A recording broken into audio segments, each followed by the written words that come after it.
Preface to the third edition 1. In spite of the adverse criticism with which the above preface has met at the hands of many reviewers since the summer of last year, I cannot say that I should feel justified, even after mature consideration, in altering a single word or sentence it contains. If I felt inclined to make any changes at all, these would take the form of extensive additions, tending to confirm rather than to modify the general argument it advances.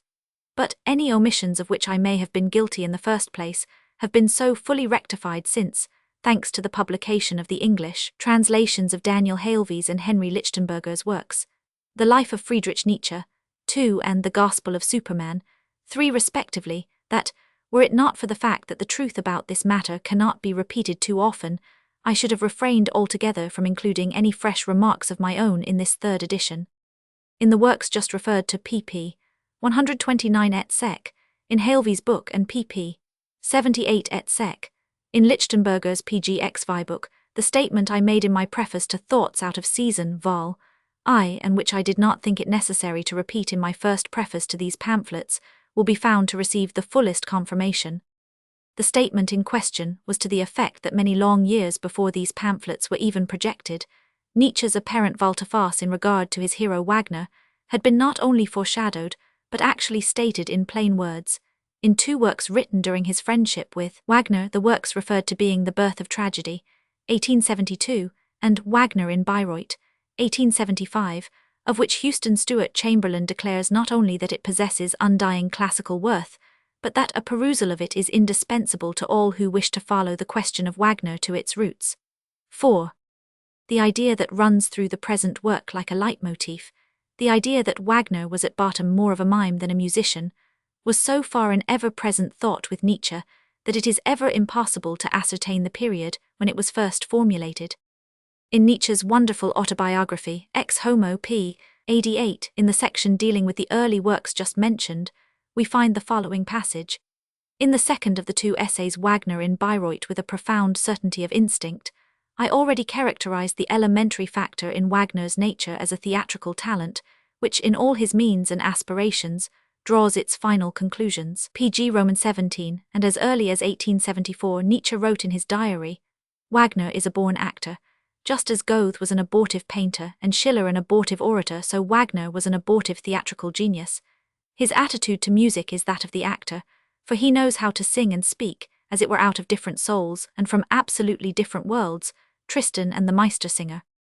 There is, however, no need to multiply examples, seeing, as I have said, that in the translations of Halevey's and Lichtenberger's books the reader will find all the independent evidence he could possibly desire, disproving the popular, and even the learned belief that, in the 2 pamphlets before us we have a complete, apparently unaccountable, and therefore demented, volte-face on Nietzsche's part. Nevertheless, for fear lest some doubt should still linger in certain minds concerning this point, and with the view of adding interest to these essays, the editor considered it advisable, in the second edition, to add a number of extracts from Nietzsche's diary of the year 1878, 10 years before The Case of Wagner and Nietzsche Contra Wagner were written, in order to show to what extent those learned critics who complain of Nietzsche's morbid and uncontrollable recantations and revulsions of feeling have overlooked even the plain facts of the case when forming their all too hasty conclusions. These extracts will be found at the end of Nietzsche Contra Wagner.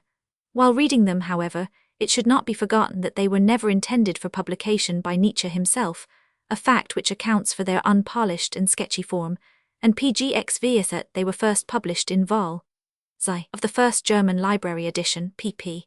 99-129, only when he was a helpless invalid in 1897. Since then, in 1901 and 1906 respectively, they have been reprinted, once in the large German library edition, vol. Xi pp. 180-1202, and once in the German pocket edition as an appendix to Human All to Human, Part Roman II. An altogether special interest now attaches to these pamphlets, for in the first place we are at last in possession of Wagner's own account of his development, his art, his aspirations and his struggles, in the amazing self-revelation entitled My Life. 5. And secondly, we now have Ex Homo, Nietzsche's autobiography, in which we learn for the first time from Nietzsche's own pen to what extent his history was that of a double devotion, to Wagner on the one hand, and to his own life task, the transvaluation of all values, on the other. Readers interested in the Nietzsche-Wagner controversy will naturally look to these books for a final solution of all the difficulties which the problem presents, but let them not be too sanguine. From first to last, this problem is not to be settled by facts. A good deal of instinctive choice, instinctive aversion, and instinctive suspicion are necessary here. A little more suspicion, for instance, ought to be applied to Wagner's My Life, especially in England, where critics are not half suspicious enough about a continental artist's self-revelations, and are too prone, if they have suspicions at all, to apply them in the wrong place. P.G. Roman 19.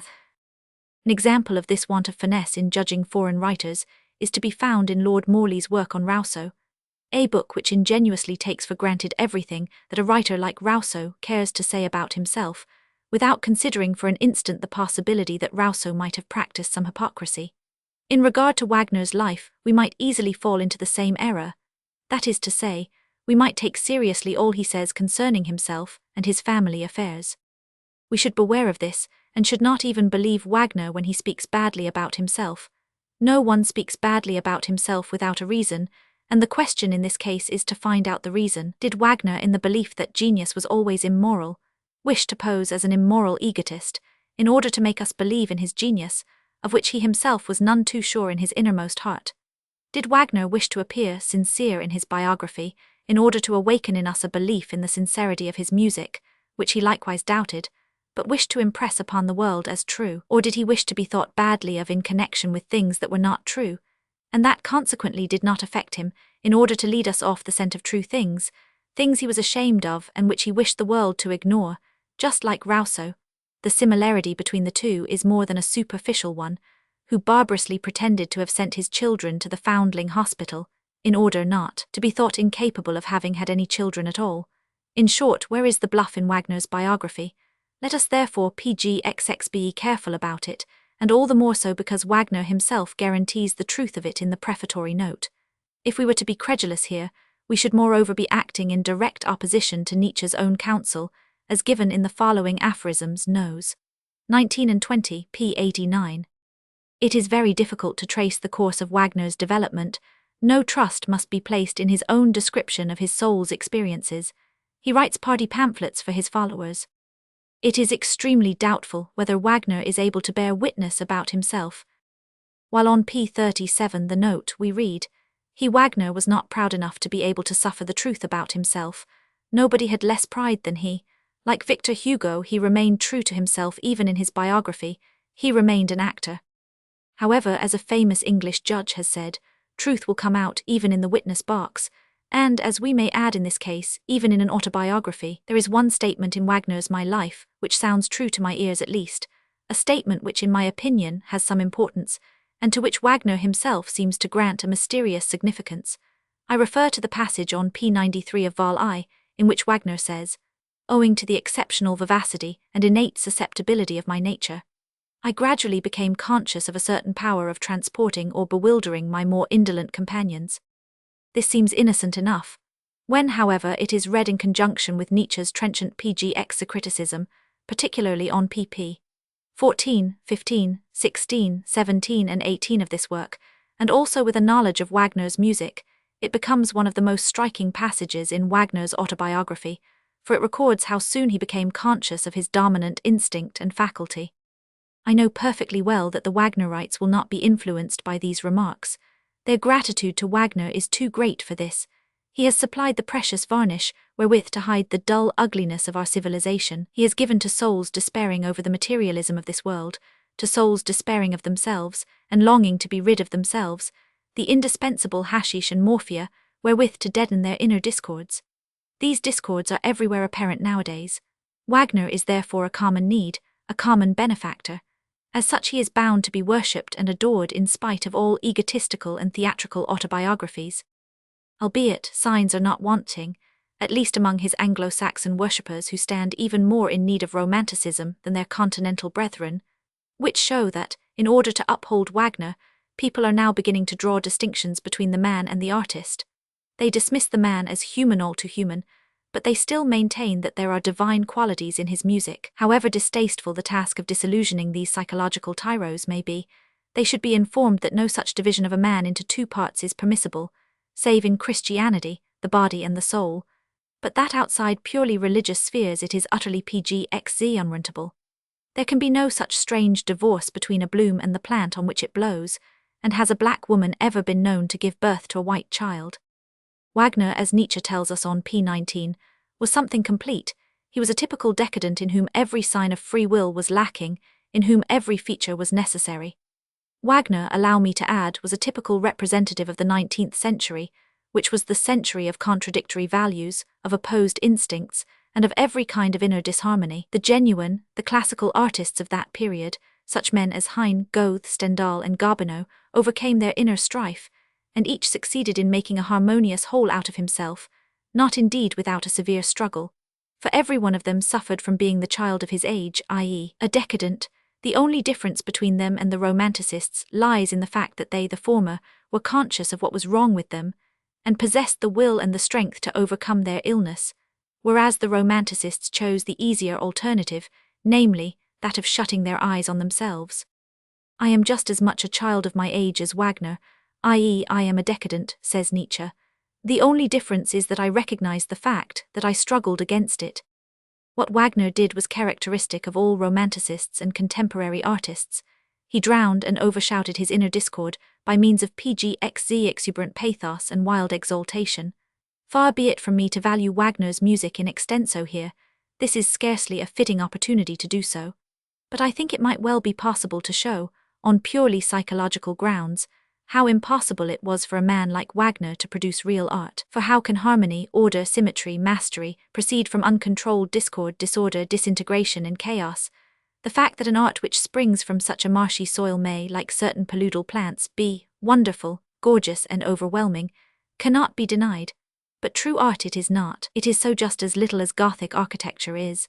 That style which, in its efforts to escape beyond the tragic contradiction in its medieval heart, yelled its hysterical cry heavenwards, and even melted the stones of its structures into a quivering and fluid jet, in order to give adequate expression to the painful and wretched conflict then raging between the body and the soul. That Wagner, too, was a great sufferer, there can be no doubt. Not, however, a sufferer from strength, like a true artist, but from weakness, the weakness of his age which he never overcame. It is for this reason that he should be rather pitied than judged, as he is now being judged by his German and English critics, who, with thoroughly neurotic suddenness, have acknowledged their revulsion of feeling a little too harshly. I have carefully endeavored not to deride or deplore or detest, says Spinoza, but to understand, and these words ought to be our guide, not only in the case of Wagner, but in all things. Inner discord is a terrible affliction, and nothing pgxzivis so certain to produce that nervous irritability which is so trying to the patient as well as to the outer world, as this so-called spiritual disease. Nietzsche was probably quite right when he said the only real and true music that Wagner ever composed did not consist of his elaborate arias and overtures, but of 10 or 15 bars which, dispersed here and there, gave expression to the composer's profound and genuine melancholy. But this melancholy had to be overcome, and Wagner, with the blood of a cabotin in his veins, resorted to the remedy that was nearest to hand, that is to say, the art of bewildering others and himself. Thus he remained ignorant about himself all his life, for there was, as Nietzsche rightly points out, p37 note, not sufficient pride in the man for him to desire to know, or to suffer gladly the truth concerning his real nature. As an actor his ruling passion was vanity, but in his case it was correlated with a semi-conscious knowledge of the fact that all was not right with him and his art. It was this that caused him to suffer. His egomaniacal behavior and his almost Rousseauesque fear and suspicion of others were only the external manifestations of his inner discrepancies. But to repeat what I have already said, these abnormal symptoms are not in the least incompatible with Wagner's music. They are rather its very cause, the root from which it springs. In reality, therefore, Wagner the man and Wagner the artist were undoubtedly one, and constituted a splendid romanticist. His music as well as his autobiography are proofs of his wonderful gifts in this direction. His success in his time, as in ours, pgxxvis due to the craving of the modern world for actors, sorcerers, bewilderers and idealists who are able to conceal the ill health and the weakness that prevail, and who please by intoxicating and exalting. But this being so, the world must not be disappointed to find the hero of a preceding age explode in the next. It must not be astonished to find a disparity between the hero's private life and his elevating, art or romantic and idealistic gospel.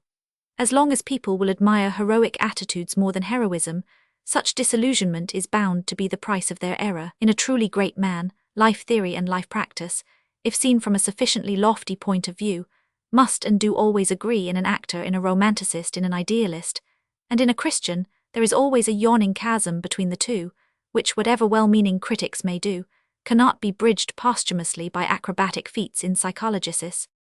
Let anyone apply this point of view to Nietzsche's life and theory, let anyone turn his life inside out, not only as he gives it to us in his Ex Homo, but as we find it related by all his biographers, friends and foes alike, and what will be the result, even if we ignore his works, the blooms which blowed from time to time from his life.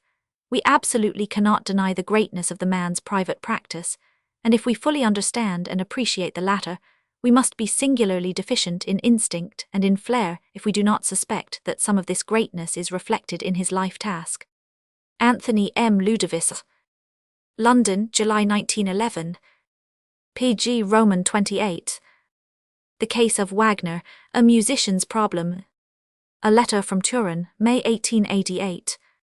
Ridendo dicer severum. P.G. Roman 29. Preface.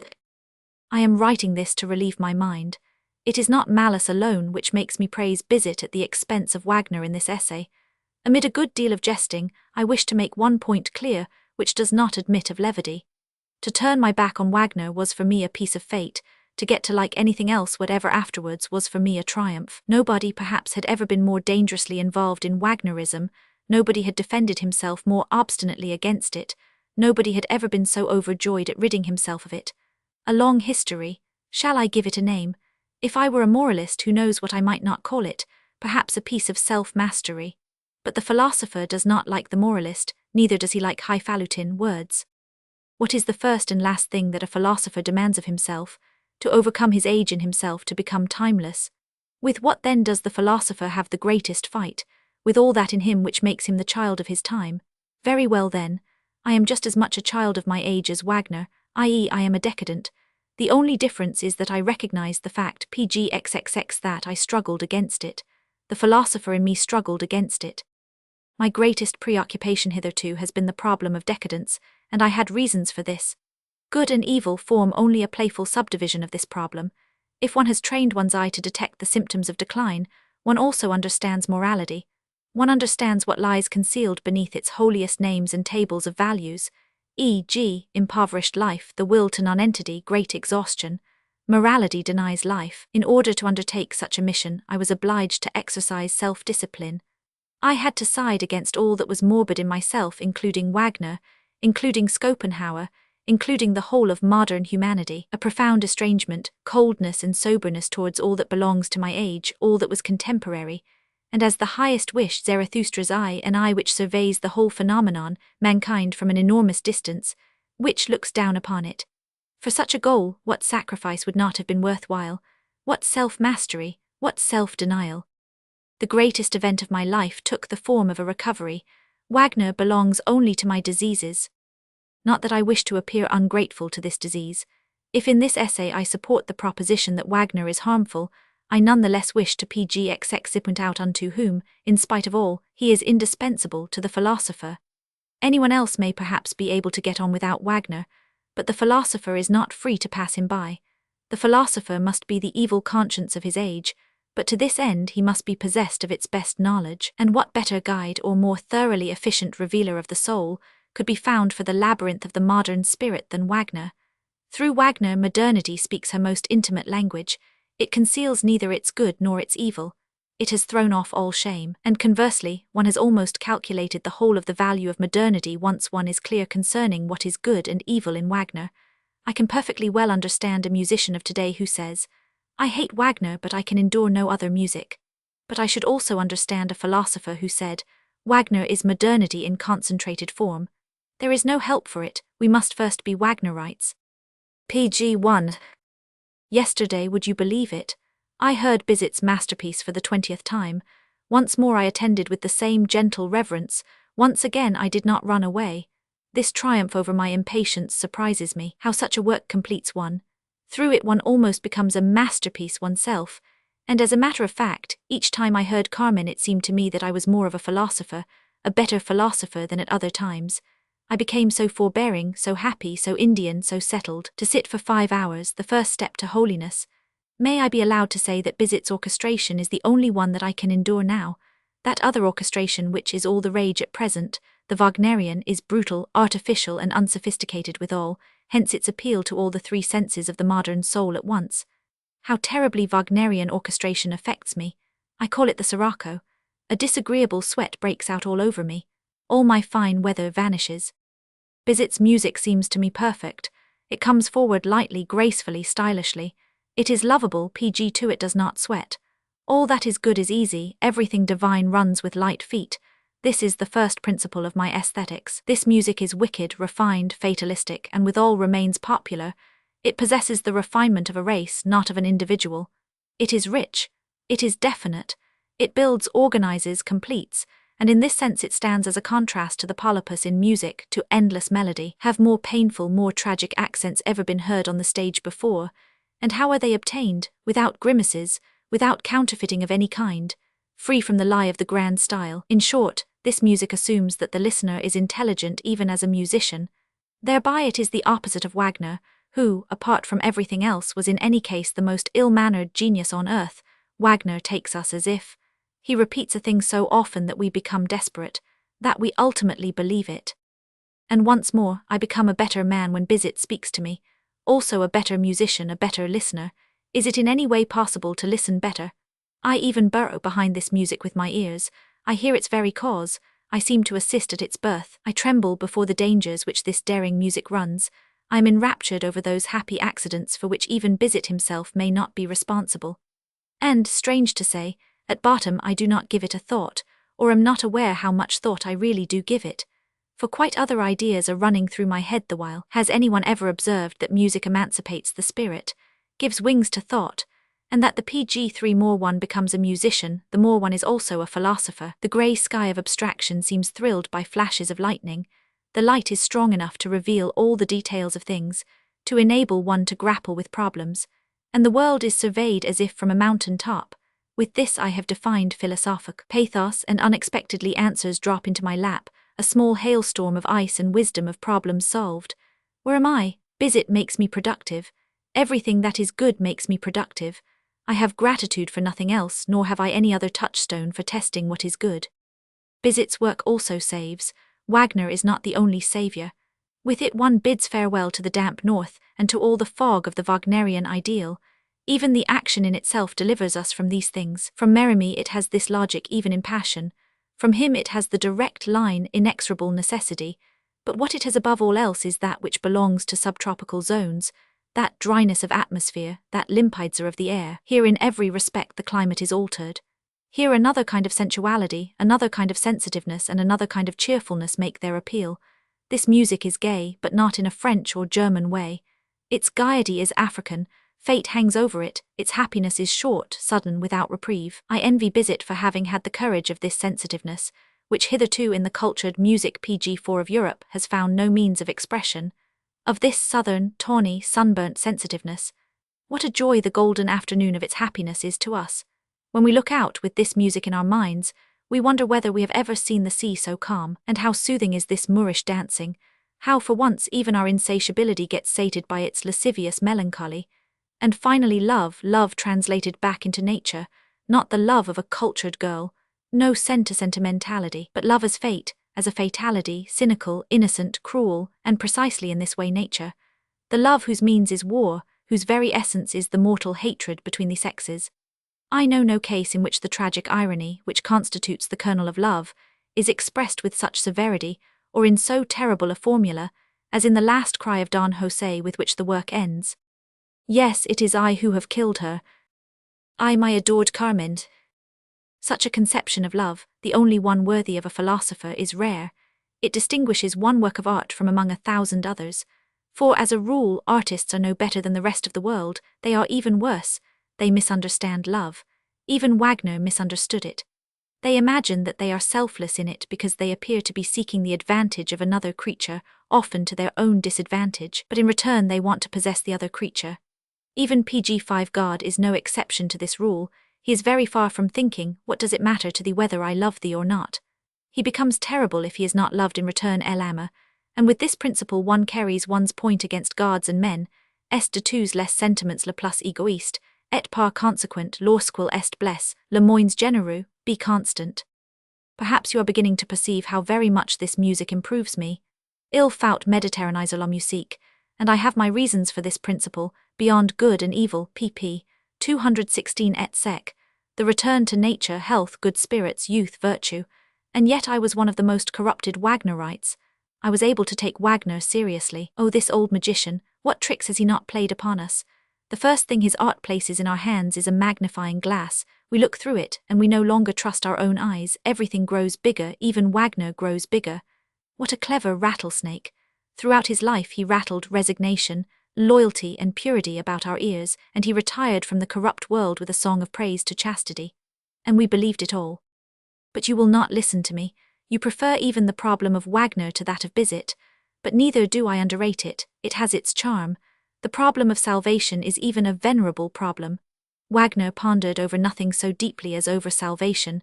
His opera is the opera of salvation. Pg 6 Someone always wants to be saved in his operas.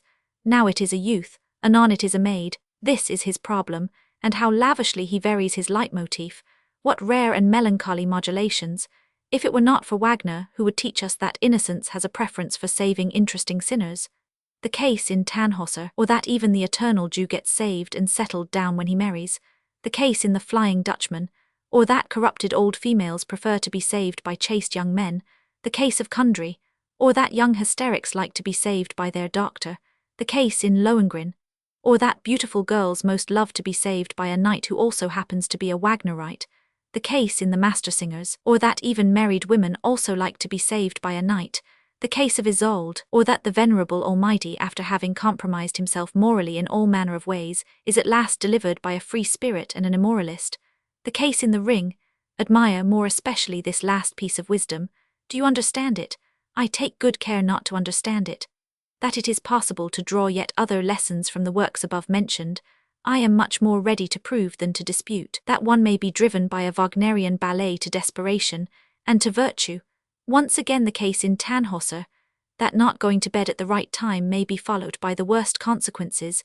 Once again the case of Lohengrin, that one can never be too sure of the spouse one actually marries. For the third time the case of Lohengrin.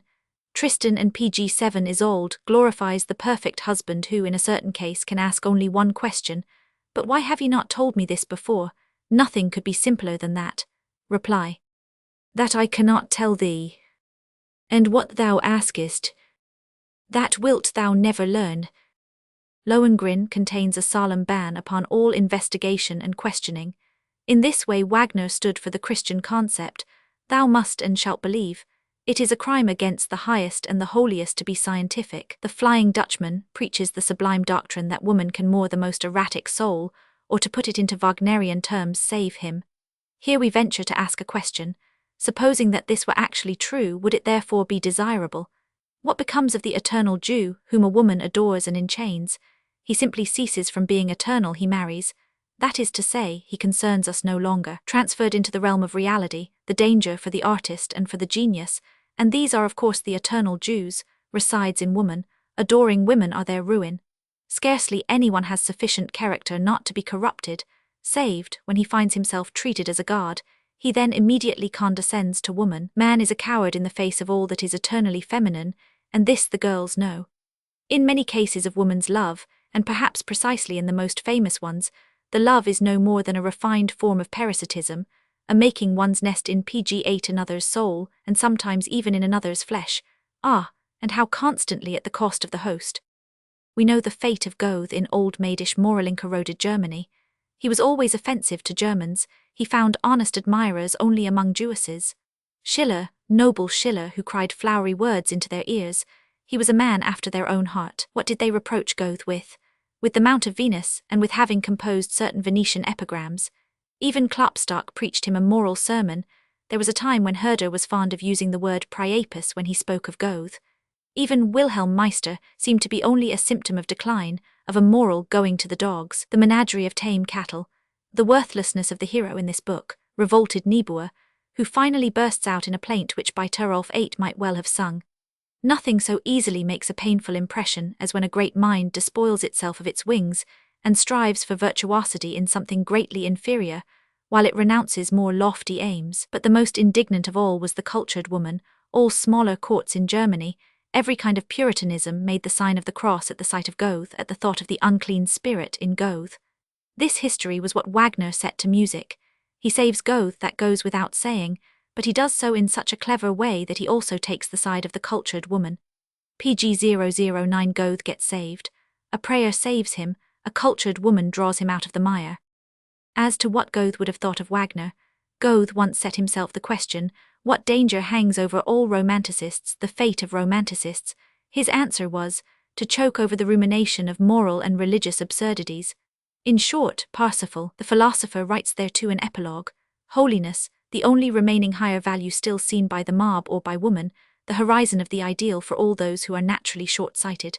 To philosophers, however, this horizon, like every other, is a mere misunderstanding, a sort of slamming of the door in the face of the real beginning of their world, their danger, their ideal, their desideratum.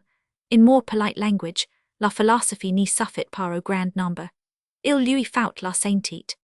I shall once more relate the history of the ring. This is its proper place. It is also the history of a salvation, except that in this case it is Wagner himself who is saved. Half his lifetime Wagner believed in the revolution as only a Frenchman could have believed in it. He sought it in the runic inscriptions of myths. He thought he had found a typical revolutionary in Siegfried. Whence arises all the evil in this world? Wagner asked himself. From old contracts, he replied, as all revolutionary ideologists have done. In plain English, from customs, laws, PG-10 morals, institutions, from all those things upon which the ancient world and ancient society rests. How can one get rid of the evil in this world? How can one get rid of ancient society? Only by declaring war against contracts, traditions, morality. This Siegfried does. He starts early at the game, very early. His origin itself is already a declaration of war against morality. He is the result of adultery, of incest. Not the saga, but Wagner himself is the inventor of this radical feature. In this matter he corrected the saga. Siegfried continues as he began. He follows only his first impulse. He flings all tradition, all respect, all fear to the winds. Whatever displeases him he strikes down. He tilts irreverently at old godheads. His principal undertaking, however, is to emancipate woman, to deliver Brunhilde. Siegfried and Brunhilde, the sacrament of free love, the dawn of the golden age, the twilight of the gods of old morality. Evil is got rid of. For a long while Wagner's ship sailed happily along this course. There can be no doubt that along it Wagner sought his highest goal. What happened? A misfortune. The ship dashed onto a reef. Wagner had run aground. The reef was Schopenhauer's philosophy. Wagner had stuck fast on a contrary view of the world. What had he set to music? Optimism. Wagner was ashamed. It was moreover an optimism for which Schopenhauer had devised an evil expression, unscrupulous optimism. He was more than ever ashamed. He reflected for some time. His position seemed desperate. At last a path of escape, PG-11, seemed gradually to open before him. What if the reef on which he had been wrecked could be interpreted as a goal, as the ulterior motive, as the actual purpose of his journey? To be wrecked here, this was also a goal. Beni navigavi cum naufragium feci. And he translated the ring into Schopenhauerian language. Everything goes wrong, everything goes to rack and ruin. The new world is just as bad as the old one. Nonentity, the Indian Circe beckons. Brunhilde, who according to the old plan had to retire with a song in honor of free love, consoling the world with the hope of a socialistic utopia in which all will be well, now gets something else to do. She must first study Schopenhauer. She must first versify the fourth book of the world as will and idea. Wagner was saved. Joking apart, this was a salvation. The service which Wagner owes to Schopenhauer is incalculable. It was the philosopher of decadence who allowed the artist of decadence to find himself. The artist of decadence, that is the word, and here I begin to be serious. I could not think of looking on approvingly while this decadence spoils our health and music into the bargain. Is Wagner a man at all? Is he not rather a disease? Everything he touches he contaminates. He has made music sick. A typical decadent who thinks himself necessary with his corrupted taste, who arrogates to himself PG-12 a higher taste, who tries to establish his depravity as a law, as progress, as a fulfillment. And no one guards against it. His powers of seduction attain monstrous proportions, holy incense hangs around him, the misunderstanding concerning him is called the gospel, and he has certainly not converted only the poor in spirit to his cause. I should like to open the window a little, more air. The fact that people in Germany deceived themselves concerning Wagner does not surprise me. The reverse would surprise me. The Germans have modelled a Wagner for themselves whom they can honour. Never yet have they been psychologists. They are thankful that they misunderstand. But that people should also deceive themselves concerning Wagner in Paris, where people are scarcely anything else than psychologists, and in St. Petersburg, where things are divined which even Paris has no idea of. How intimately related must Wagner be to the entire decadence of Europe for her not to have felt that he was decadent? He belongs to it, he is its protagonist, its greatest name. We bring honour on ourselves by elevating him to the clouds, for the mere fact that no one guards against him is in itself already a sign of decadence. Instinct is weakened, what ought to be eschewed now attracts. People actually kiss that which plunges them more quickly into the abyss. Is there any need for an example? One has only to think of the regime which anemic or gouty or diabetic people prescribe PG-13 for themselves. The definition of a vegetarian, a creature who has need of a corroborating diet, to recognize what is harmful as harmful, to be able to deny oneself what is harmful, is a sign of youth, of vitality. That which is harmful lures the exhausted. Cabbage lures the vegetarian. Illness itself can be a stimulus to life, but one must be healthy enough for such a stimulus. Wagner increases exhaustion, therefore he attracts the weak and exhausted to him. Oh, the rattlesnake joy of the old master, precisely because he always saw the little children coming unto him. I place this point of view first and foremost. Wagner's art is diseased. The problems he sets on the stage are all concerned with hysteria. The convulsiveness of his emotions, his overexcited sensitiveness, his taste which demands ever sharper condimentation, his erraticness which he togged out to look like principles, and last but not least his choice of heroes and heroines considered as physiological types, a hospital ward. The whole represents a morbid picture, of this there can be no doubt. Wagner est un nevros, maybe that nothing is better known today, or in any case the subject of greater study, than the protean character of degeneration which has disguised itself here, both as an art and as an artist. In Wagner our medical men and physiologists have a most interesting case, or at least a very complete one, owing to the very fact that nothing is more modern than this thorough morbidness, this dilatoriness and excessive irritability of the nervous PG-14 machinery. Wagner is the modern artist par excellence, the Cagliostro of modernity. All that the world most needs today is combined in the most seductive manner in his art. The three great stimulants of exhausted people: brutality, artificiality, and innocence, idiocy. Wagner is a great corrupter of music. With it he found the means of stimulating tired nerves, and in this way he made music ill. In the art of spurring exhausted creatures back into activity and of recalling half-corpses to life, the inventiveness he shows is of no mean order. He is the master of hypnotic trickery, and he fells the strongest like bullocks. Wagner's success, his success with nerves and therefore with women, converted the whole world of ambitious musicians into disciples of his secret art. And not only the ambitious but also the shrewd.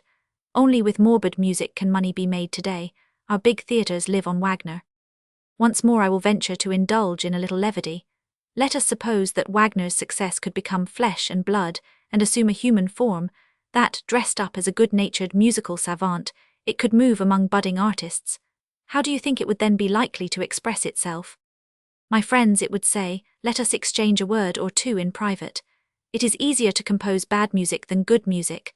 But what if apart from this it PG-15 were also more profitable, more effective, more convincing, more exalting, more secure, more Wagnerian?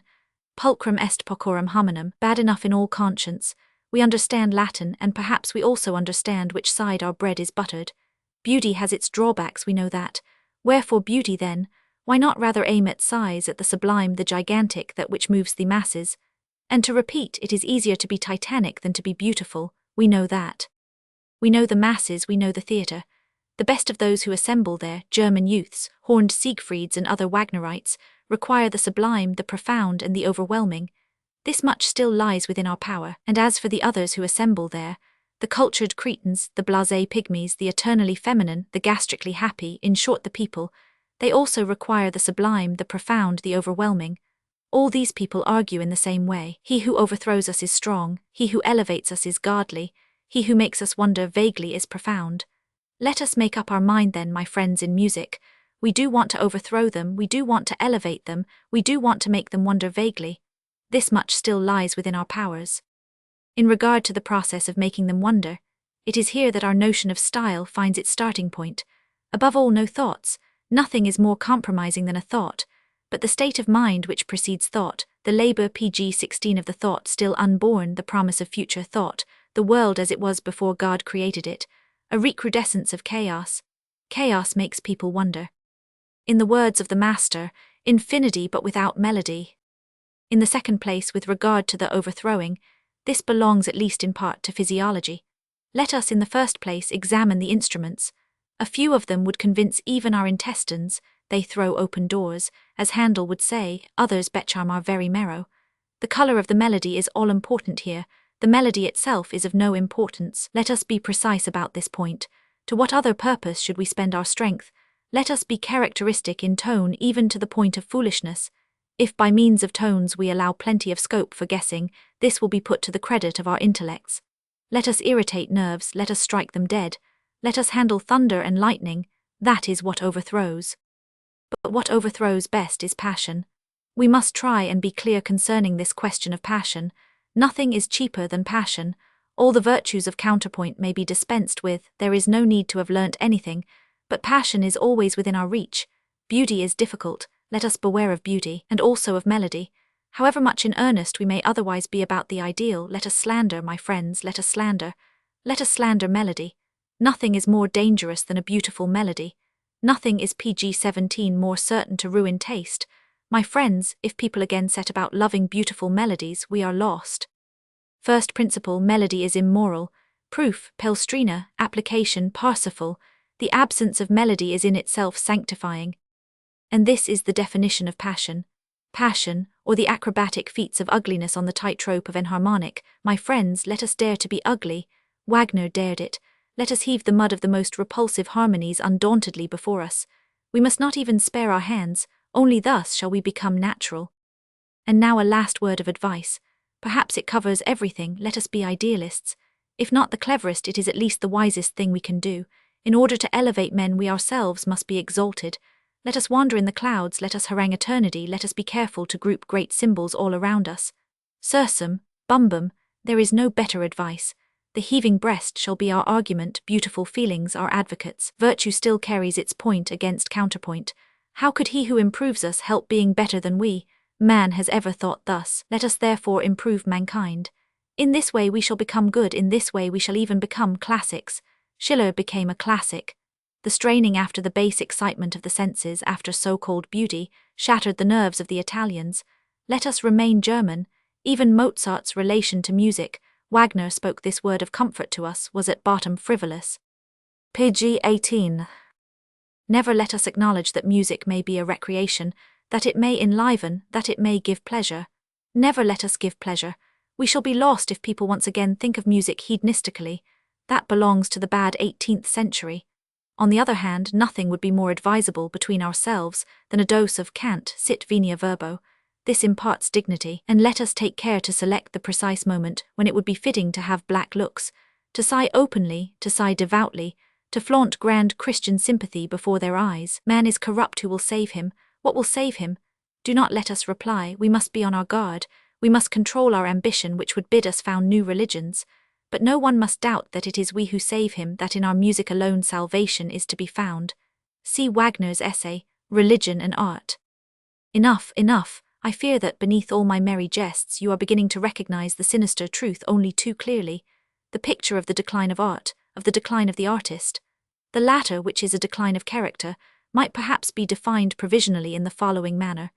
The musician is now becoming an actor, his art is developing ever more and more into a talent for telling lies. In a certain chapter of my principal work, which bears the title, Concerning the Physiology pg-19 of Art, 9, I shall have an opportunity of showing more thoroughly how this transformation of art as a whole into histrionics is just as much a sign of physiological degeneration, or more precisely a form of hysteria, as any other individual corruption and infirmity peculiar to the art which Wagner inaugurated. For instance, the restlessness of its optics, which makes it necessary to change one's attitude to it every second. They understand nothing of Wagner who see in him but a sport of nature, an arbitrary mood, a chapter of accidents. He was not the defective, ill-fated, contradictory genius that people have declared him to be. Wagner was something complete. He was a typical decadent in whom every sign of free will was lacking, in whom every feature was necessary. If there is anything at all of interest in Wagner, it is the consistency with which a critical physiological condition may convert itself, step by step, conclusion after conclusion, into a method, a form of procedure, a reform of all principles, a crisis in taste. At this point I shall only stop to consider the question of style. How is decadence in literature characterized? By the fact that in it life no longer animates the whole. Words become predominant and leap right out of the sentence to which they belong. The sentences themselves trespass beyond their bounds, and obscure the sense of the whole page, and the page in its turn gains in vigor at pg20 the cost of the whole. The whole is no longer a whole, but this is the formula for every decadent style. There is always anarchy among the atoms, disaggregation of the will, in moral terms, freedom of the individual, extended into a political theory, equal rights for all, life, equal vitality, all the vibration and exuberance of life, driven back into the smallest structure, and the remainder left almost lifeless. Everywhere paralysis, distress and numbness or hostility, and chaos both striking one with ever-increasing force the higher the forms of organization are into which one ascends. The whole no longer lives at all.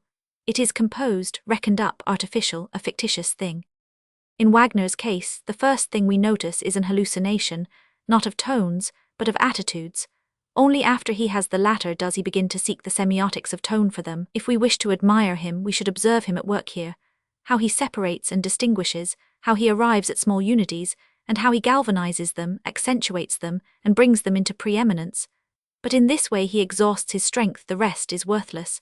How paltry, awkward, and amateurish is his manner of developing, his attempt at combining incompatible parts. His manner in this respect reminds one of two people who even in other ways are not unlike him in style, the brothers Goncourt.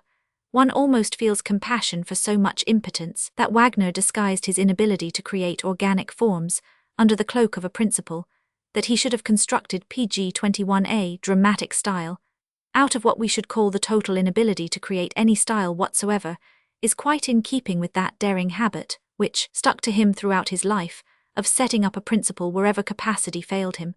In this respect he was very different from old Kant, who rejoiced in another form of daring, i.e., whenever a principle failed him, he endowed man with a capacity which took its place. Once more let it be said that Wagner is really only worthy of admiration and love by virtue of his inventiveness in small things, in his elaboration of details.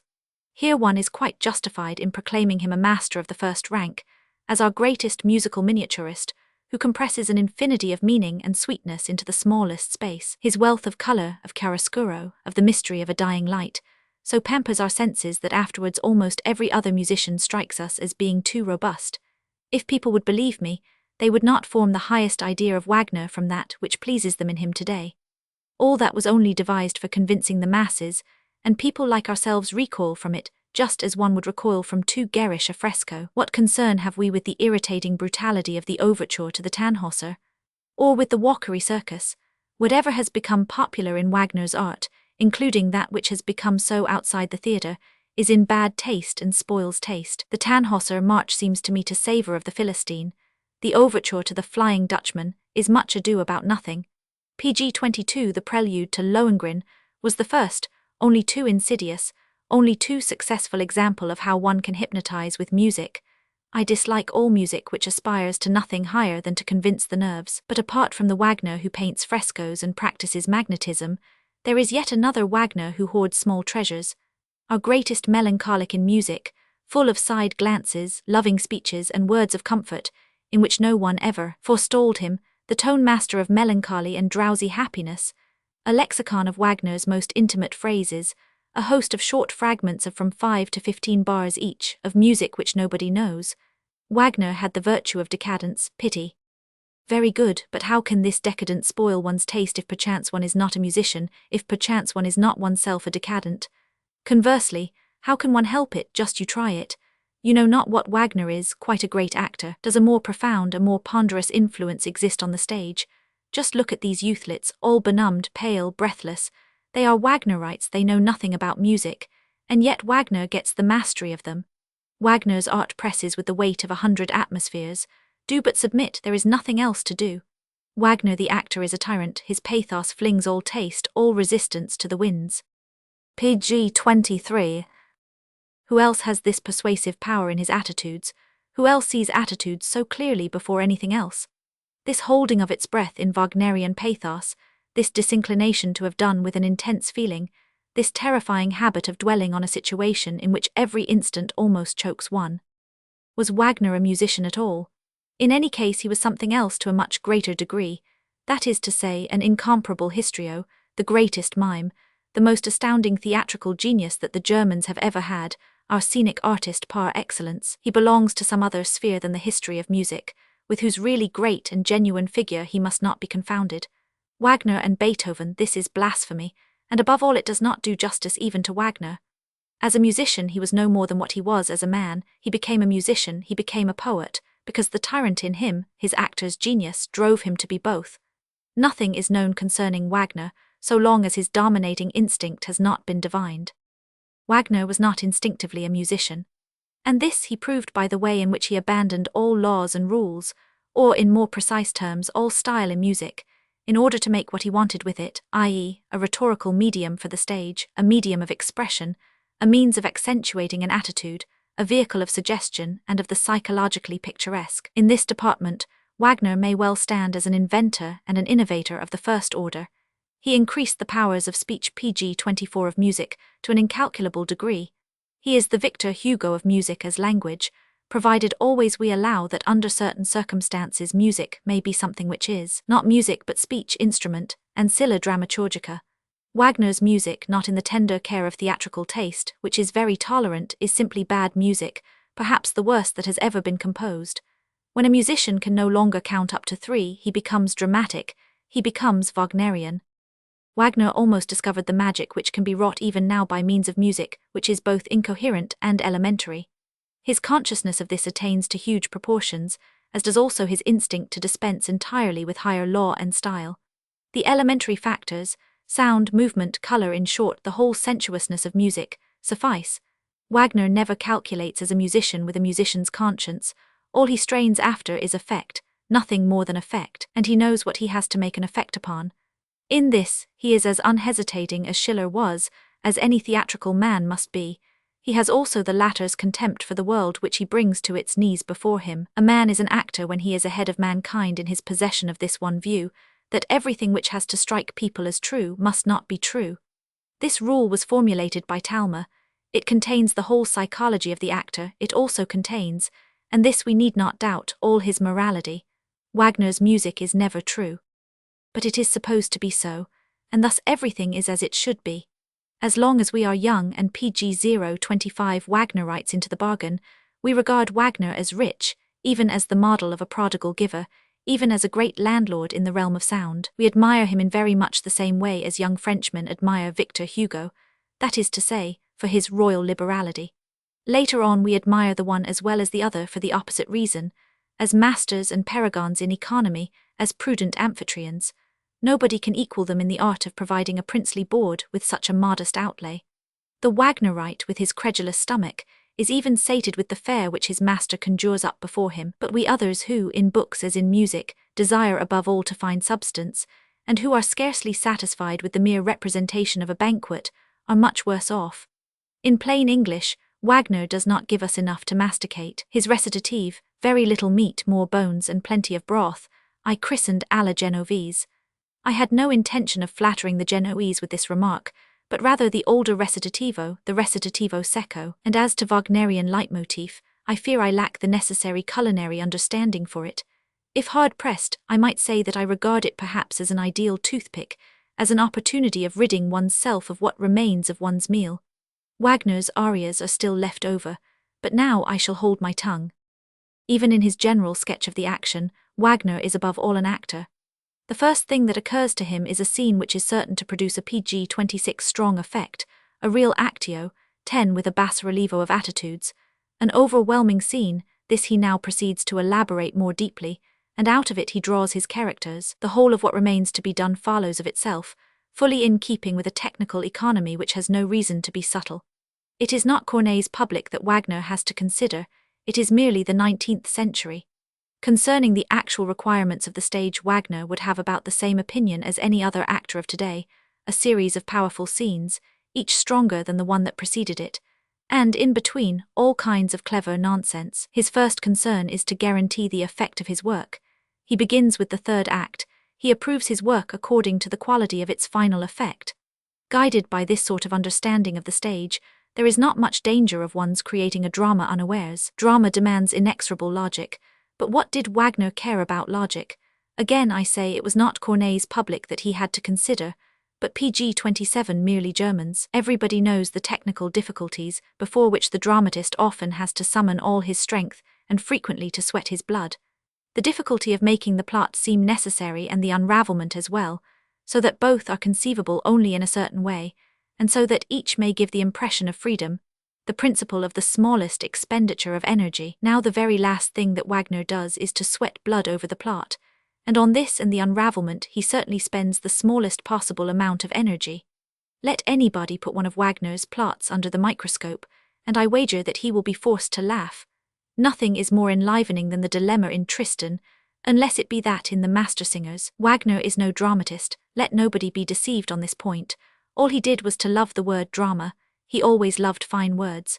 Nevertheless, in his writings the word drama is merely a misunderstanding, and a piece of shrewdness.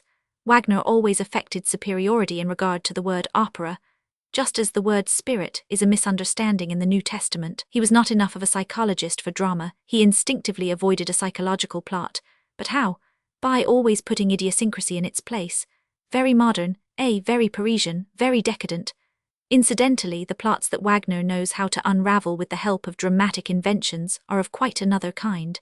For example, let us suppose that Wagner requires a female voice. A whole act without a woman's voice would be PG-28 impossible. But in this particular instance not one of the heroines happens to be free. What does Wagner do? He emancipates the oldest woman on earth, Erda. Step up, aged grandmamma, you have got to sing. And Erda sings. Wagner's end has been achieved. Thereupon he immediately dismisses the old lady. Why on earth did you come?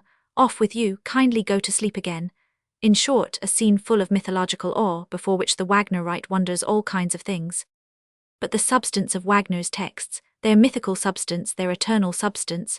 Question: how is this substance, this eternal substance, tested? The chemical analyst replies: translate Wagner into the real, into the modern. Let us be even more cruel and say into the bourgeois. And what will then become of him? Between ourselves, I have tried the experiment. Nothing is more entertaining, nothing more worthy of being recommended to a picnic party, than to discuss Wagner dressed in a more modern garb. For instance, Parsifal as a candidate in divinity with a public school education, the latter quite indispensable for pure foolishness. What surprises await one?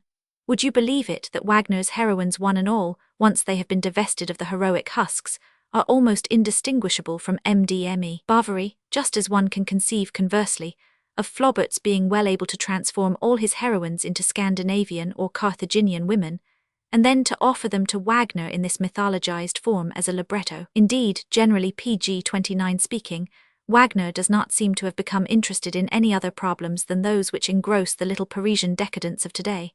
Always 5 paces away from the hospital, all very modern problems, all problems which are at home in big cities. Do not doubt it. Have you noticed, it is in keeping with this association of ideas, that Wagner's heroines never have any children. They cannot have them. The despair with which Wagner tackled the problem of arranging in some way for Siegfried's birth betrays how modern his feelings on this point actually were. Siegfried, emancipated woman, but not with any hope of offspring. And now here is a fact which leaves us speechless. Parsifal is Lohengrin's father. How ever did he do it? Ought one at this juncture to remember that chastity works miracles? Wagnerus dixit princeps in castitate auctoritas. And now just a word en passant concerning Wagner's writings. They are among other things a school of shrewdness. The system of procedures of which Wagner disposes might be applied to 100 other cases. He that hath ears to hear, let him hear. Perhaps I may lay claim to some public acknowledgment, if I put 3 of the most valuable of these procedures into a precise form. Everything that Wagner cannot do is bad. Wagner could do much more than he does, but his strong principles prevent him. Everything that Wagner can do, no one will PG-30 ever be able to do after him, no one has ever done before him, and no one must ever do after him. Wagner is godly. These three propositions are the quintessence of Wagner's writings, the rest is merely literature. Not every kind of music hitherto has been in need of literature, and it were well to try and discover the actual reason of this. Is it perhaps that Wagner's music is too difficult to understand, or did he fear precisely the reverse, that it was too easy, that people might not understand it with sufficient difficulty? As a matter of fact, his whole life long he did nothing but repeat one proposition, that his music did not mean music alone, but something more, something immeasurably more. Not music alone. No musician would speak in this way. I repeat, Wagner could not create things as a whole. He had no choice, he was obliged to create things in bits, with motives, attitudes, formal duplications and hundreds of repetitions. He remained a rhetorician in music. And that is why he was at bottom forced to press this means into the foreground. Music can never be anything else than a means. This was his theory, but above all it was the only practice that lay open to him. No musician, however, thinks in this way. Wagner was in need of literature in order to persuade the whole world to take his music seriously, profoundly, because it meant an infinity of things. All his life he was the commentator of the idea. What does Elsa stand for? But without a doubt, Elsa is the unconscious PG-31 mind of the people. When I realized this, I naturally became a thorough revolutionist.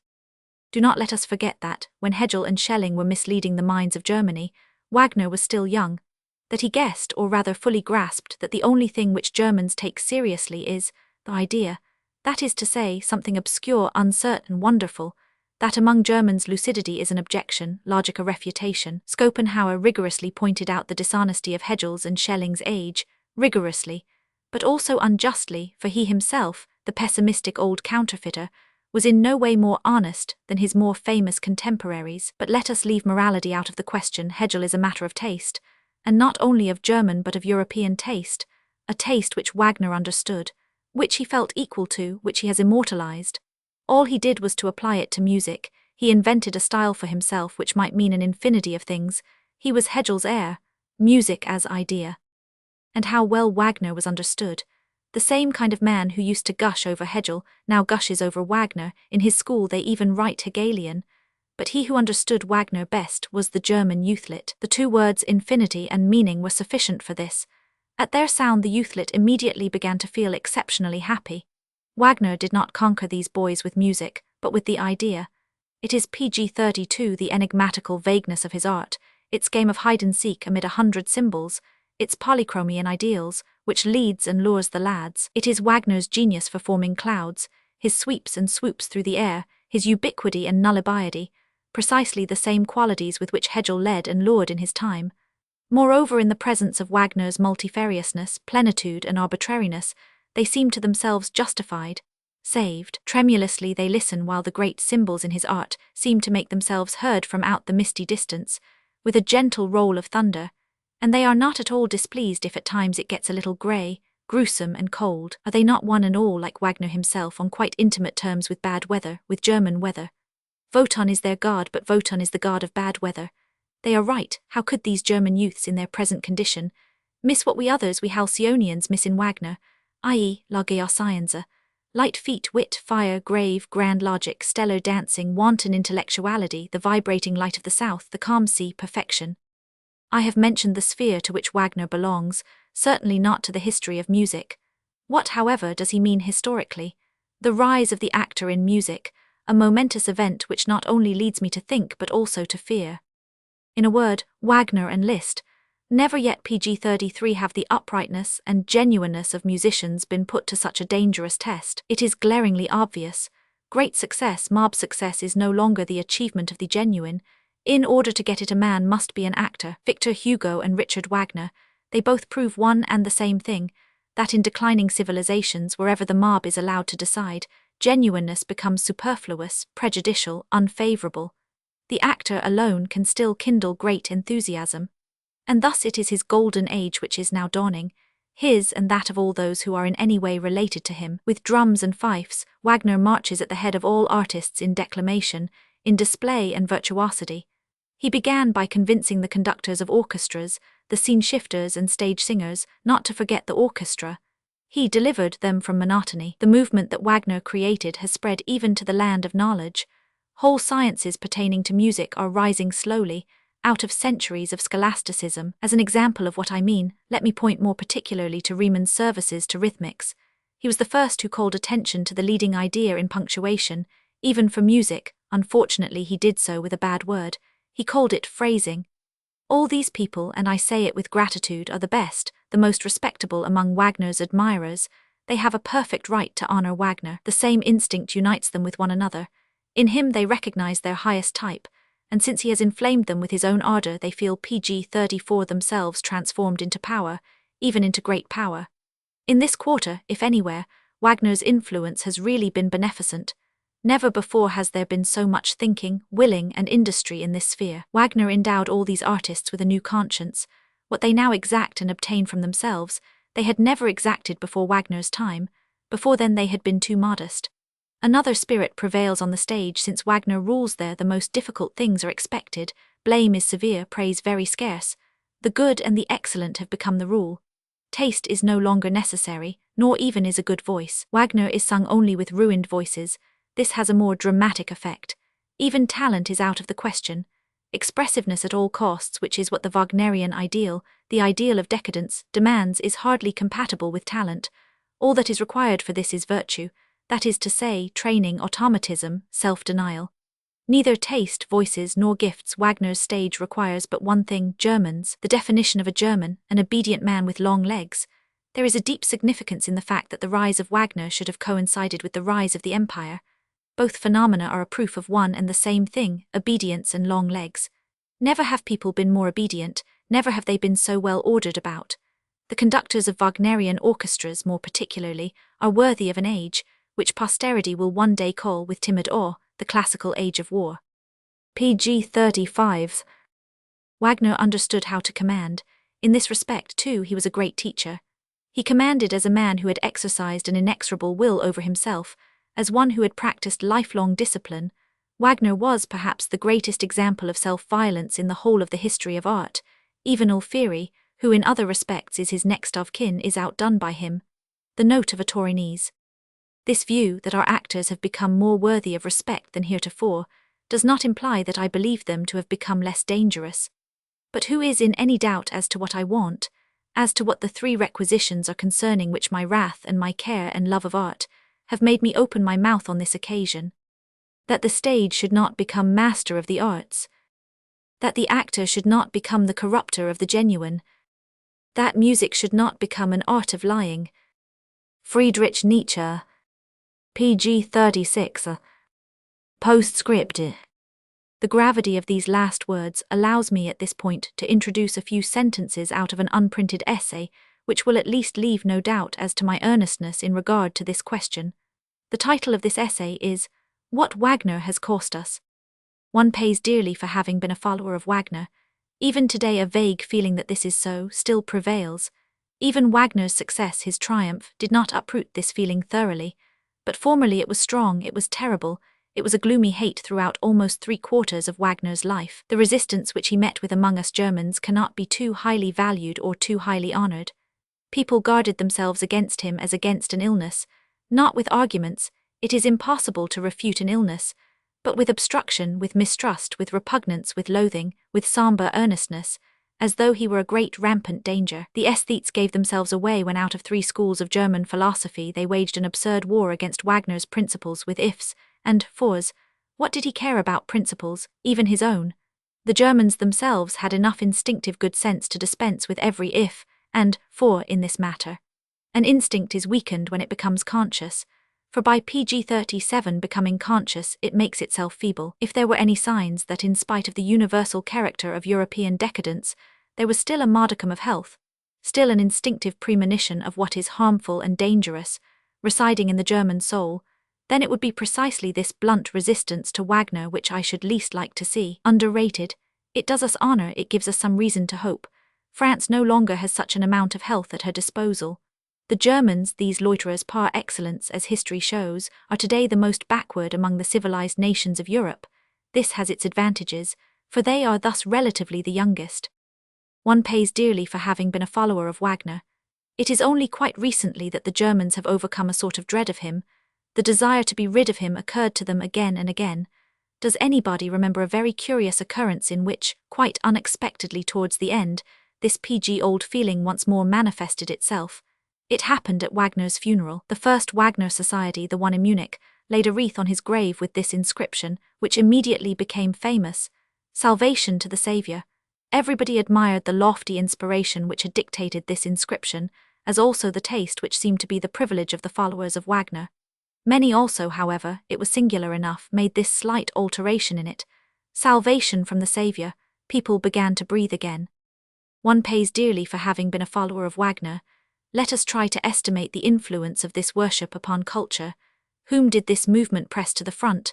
What did it make ever more and more preeminent? In the first place, the layman's arrogance, the arrogance of the art maniac. Now these people are organizing societies. They wish to make their taste prevail. They even wish to pose as judges in rebus musicis et musicantibus. Secondly, an ever-increasing indifference towards severe, noble and conscientious schooling in the service of art, and in its place the belief in genius, or in plain English cheeky dilettantism.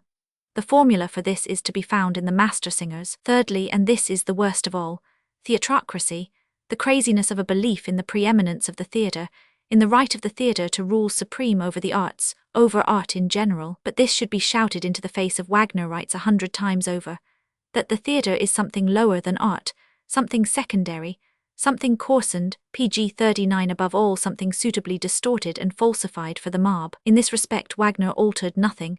Bayreuth is grand opera and not even good opera. The stage is a form of demolatry in the realm of taste. The stage is an insurrection of the mob, a plebiscite against good taste. The Case of Wagner proves this fact. He captivated the masses, he depraved taste, he even perverted our taste for opera. One pays dearly for having been a follower of Wagner. What has Wagner worship made out of spirit? Does Wagner liberate the spirit? To him belong that ambiguity and equivocation and all other qualities which can convince the uncertain without making them conscious of why they have been convinced. In this sense Wagner is a seducer on a grand scale. There is nothing exhausted, nothing effete, nothing dangerous to life, nothing that slanders the world in the realm of spirit, which has not secretly found shelter in his art. He conceals the blackest obscurantism in the luminous orbs of the ideal. He flatters every nihilistic, Buddhistic instinct and togs it out in music. He flatters every form of Christianity, every religious expression of decadence. He that hath ears to hear, let him hear. Everything that has ever grown out of the soil of impoverished life, the whole counterfeit coinage of the transcendental and of a beyond, found its most sublime advocate in Wagner's art, not in formal. Wagner is too clever to use formal, but in the persuasion of the senses, which in their turn makes the spirit weary and morbid. Music in the form of Circe. In pg 40, this respect his last work is his greatest masterpiece. In the art of seduction, Parsifal will forever maintain its rank as a stroke of genius. I admire this work. I would fain have composed it myself. Wagner was never better inspired than towards the end. The subtlety with which beauty and disease are united here reaches such a height that it casts, so to speak, a shadow upon all Wagner's earlier achievements. It seems too bright, too healthy. Do you understand this? Health and brightness acting like a shadow, almost like an objection. To this extent are we already pure fools. Never was there a greater master in heavy hieratic perfumes. Never on earth has there been such a connoisseur of paltry infinities, of all that thrills, of extravagant excesses, of all the feminism from out the vocabulary of happiness. My friends, do but drink the philters of this art. Nowhere will ye find a more pleasant method of enervating your spirit, of forgetting your manliness in the shade of a rosebush. Ah, this old magician, mightiest of Klingsers, how he wages war against us with his art, against us free spirits, how he appeals to every form of cowardice of the modern soul with his charming girlish notes. There never was such a mortal hatred of knowledge. One must be a very cynic in order to resist seduction here. One must be able to bite in order to resist worshipping at this shrine. Very well, old seducer, the cynic cautions you, cave Canaan. One pays dearly for having been a follower of Wagner. I contemplate the youthlets who have long been exposed to his infection. The first pg 41 relatively innocuous effect of it is the corruption of their taste. Wagner acts like chronic recourse to the bottle. He stultifies, he befouls the stomach. His specific effect, degeneration of the feeling for rhythm. What the Wagnerite calls rhythmical is what I call, to use a Greek metaphor, stirring a swamp. Much more dangerous than all this, however, is the corruption of ideas. The youthlet becomes a mooncalf, an idealist. He stands above science, and in this respect he has reached the master's heights. On the other hand, he assumes the airs of a philosopher. He writes for the Bayreuth Journal. He solves all problems in the name of the Father, the Son, and the Holy Master. But the most ghastly thing of all is the deterioration of the nerves. Let anyone wander through a large city at night. In all directions he will hear people doing violence to instruments with solemn rage and fury. A wild uproar breaks out at intervals. What is happening? It is the disciples of Wagner in the act of worshipping him. Bayreuth is another word for a hydro. A typical telegram from Bayreuth would read Bereits Beirut, I already repent. Wagner is bad for young men, he is fatal for women. What medically speaking is a female Wagnerite? It seems to me that a doctor could not be too serious in putting this alternative of conscience to young women, either one thing or the other. But they have already made their choice. You cannot serve two masters when one of these is Wagner. Wagner redeemed woman, and in return woman built Bayreuth for him. Every sacrifice, every PG-42 surrender, there was nothing that they were not prepared to give him. Woman impoverishes herself in favor of the master, she becomes quite touching, she stands naked before him. The female Wagnerite, the most attractive equivocality that exists today, she is the incarnation of Wagner's cause. His cause triumphs with her as its symbol. Ah, this old robber, he robs our young men, he even robs our women as well and drags them to his cell. Ah, this old Minotaur, what has he not already cost us? Every year processions of the finest young men and maidens are led into his labyrinth that he may swallow them up. Every year the whole of Europe cries out, away to Crete. Away to Crete. PG-43. Second postscript. It seems to me that my letter is open to some misunderstanding. On certain faces I see the expression of gratitude. I even hear modest but merry laughter. I prefer to be understood here as in other things. But since a certain animal, the worm of empire, the famous Rhinoxera, has become lodged in the vineyards of the German spirit, nobody any longer understands a word I say. The Kruszeitung has brought this home to me, not to speak of the Literarisches Centralblatt. I have given the Germans the deepest books that they have ever possessed, a sufficient reason for their not having understood a word of them, if in this essay I declare war against Wagner, and incidentally against a certain form of German taste. If I seem to use strong language about the cretinism of Bayreuth, it must not be supposed that I am in the least anxious to glorify any other musician. Other musicians are not to be considered by the side of Wagner. Things are generally bad, decay is universal, disease lies at the very root of things. If Wagner's name represents the ruin of music, just as Bernini's stands for the ruin of sculpture, he is not on that account its cause. All he did was to accelerate the fall, though we are quite prepared to admit that he did it in a way which makes one recoil with horror from this almost instantaneous decline and fall to the depths.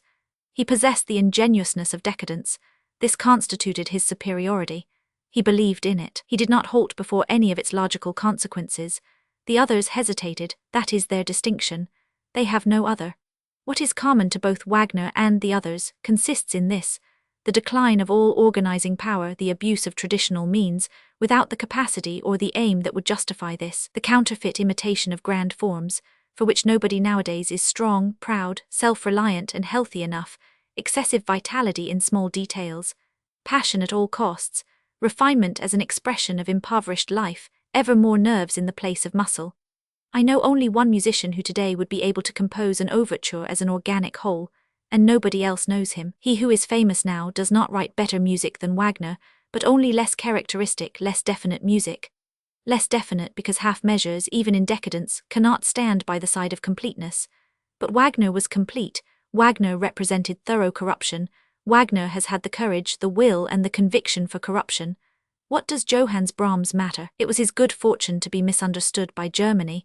He was taken to be an antagonist of Wagner. People required an antagonist. But he did not write necessary music. Above all, he wrote too much music.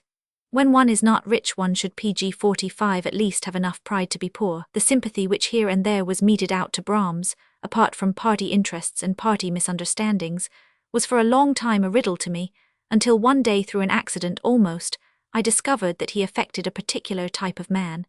He has the melancholy of impotence. His creations are not the result of plenitude. He thirsts after abundance. Apart from what he plagiarizes, from what he borrows from ancient or exotically modern styles, he is a master in the art of copying. There remains as his most individual quality a longing. And this is what the dissatisfied of all kinds, and all those who yearn, divine in him.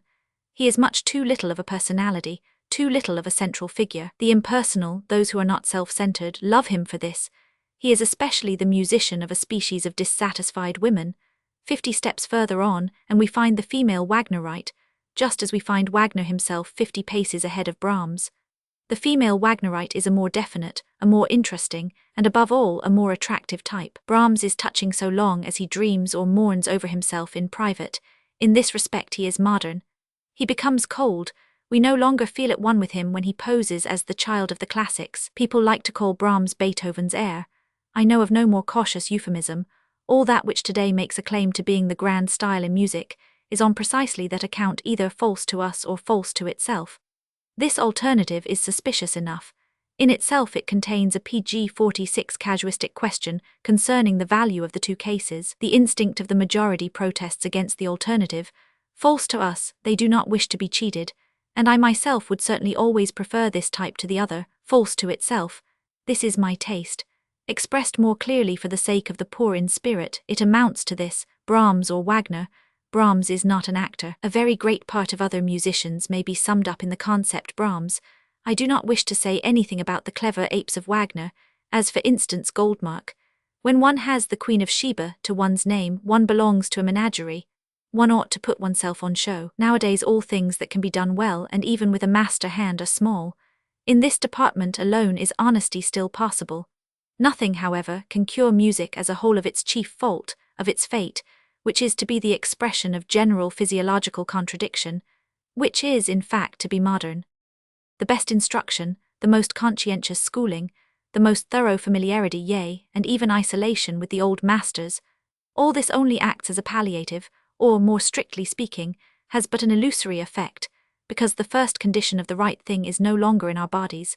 Whether this first condition be the strong race of a Handel or the overflowing animal spirits of a Rossini. Not everyone has the right to every teacher, and this holds good of whole epochs. In itself it is not impossible that there are still remains of stronger natures, typical unadapted men, somewhere PG-47 in Europe.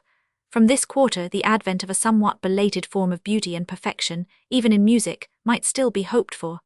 But the most that we can expect to see are exceptional cases. From the rule that corruption is paramount, that corruption is a fatality, not even a god can save music. PG-48. Epilogue.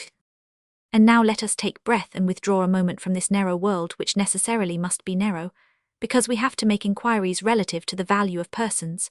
A philosopher feels that he wants to wash his hands after he has concerned himself so long with the Case of Wagner. I shall now give my notion of what is modern.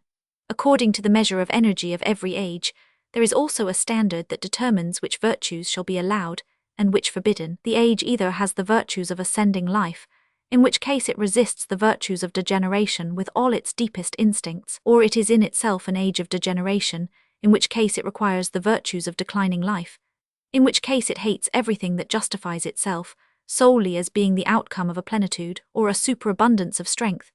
Aesthetic is inextricably bound up with these biological principles. There is decadent aesthetic and classical aesthetic.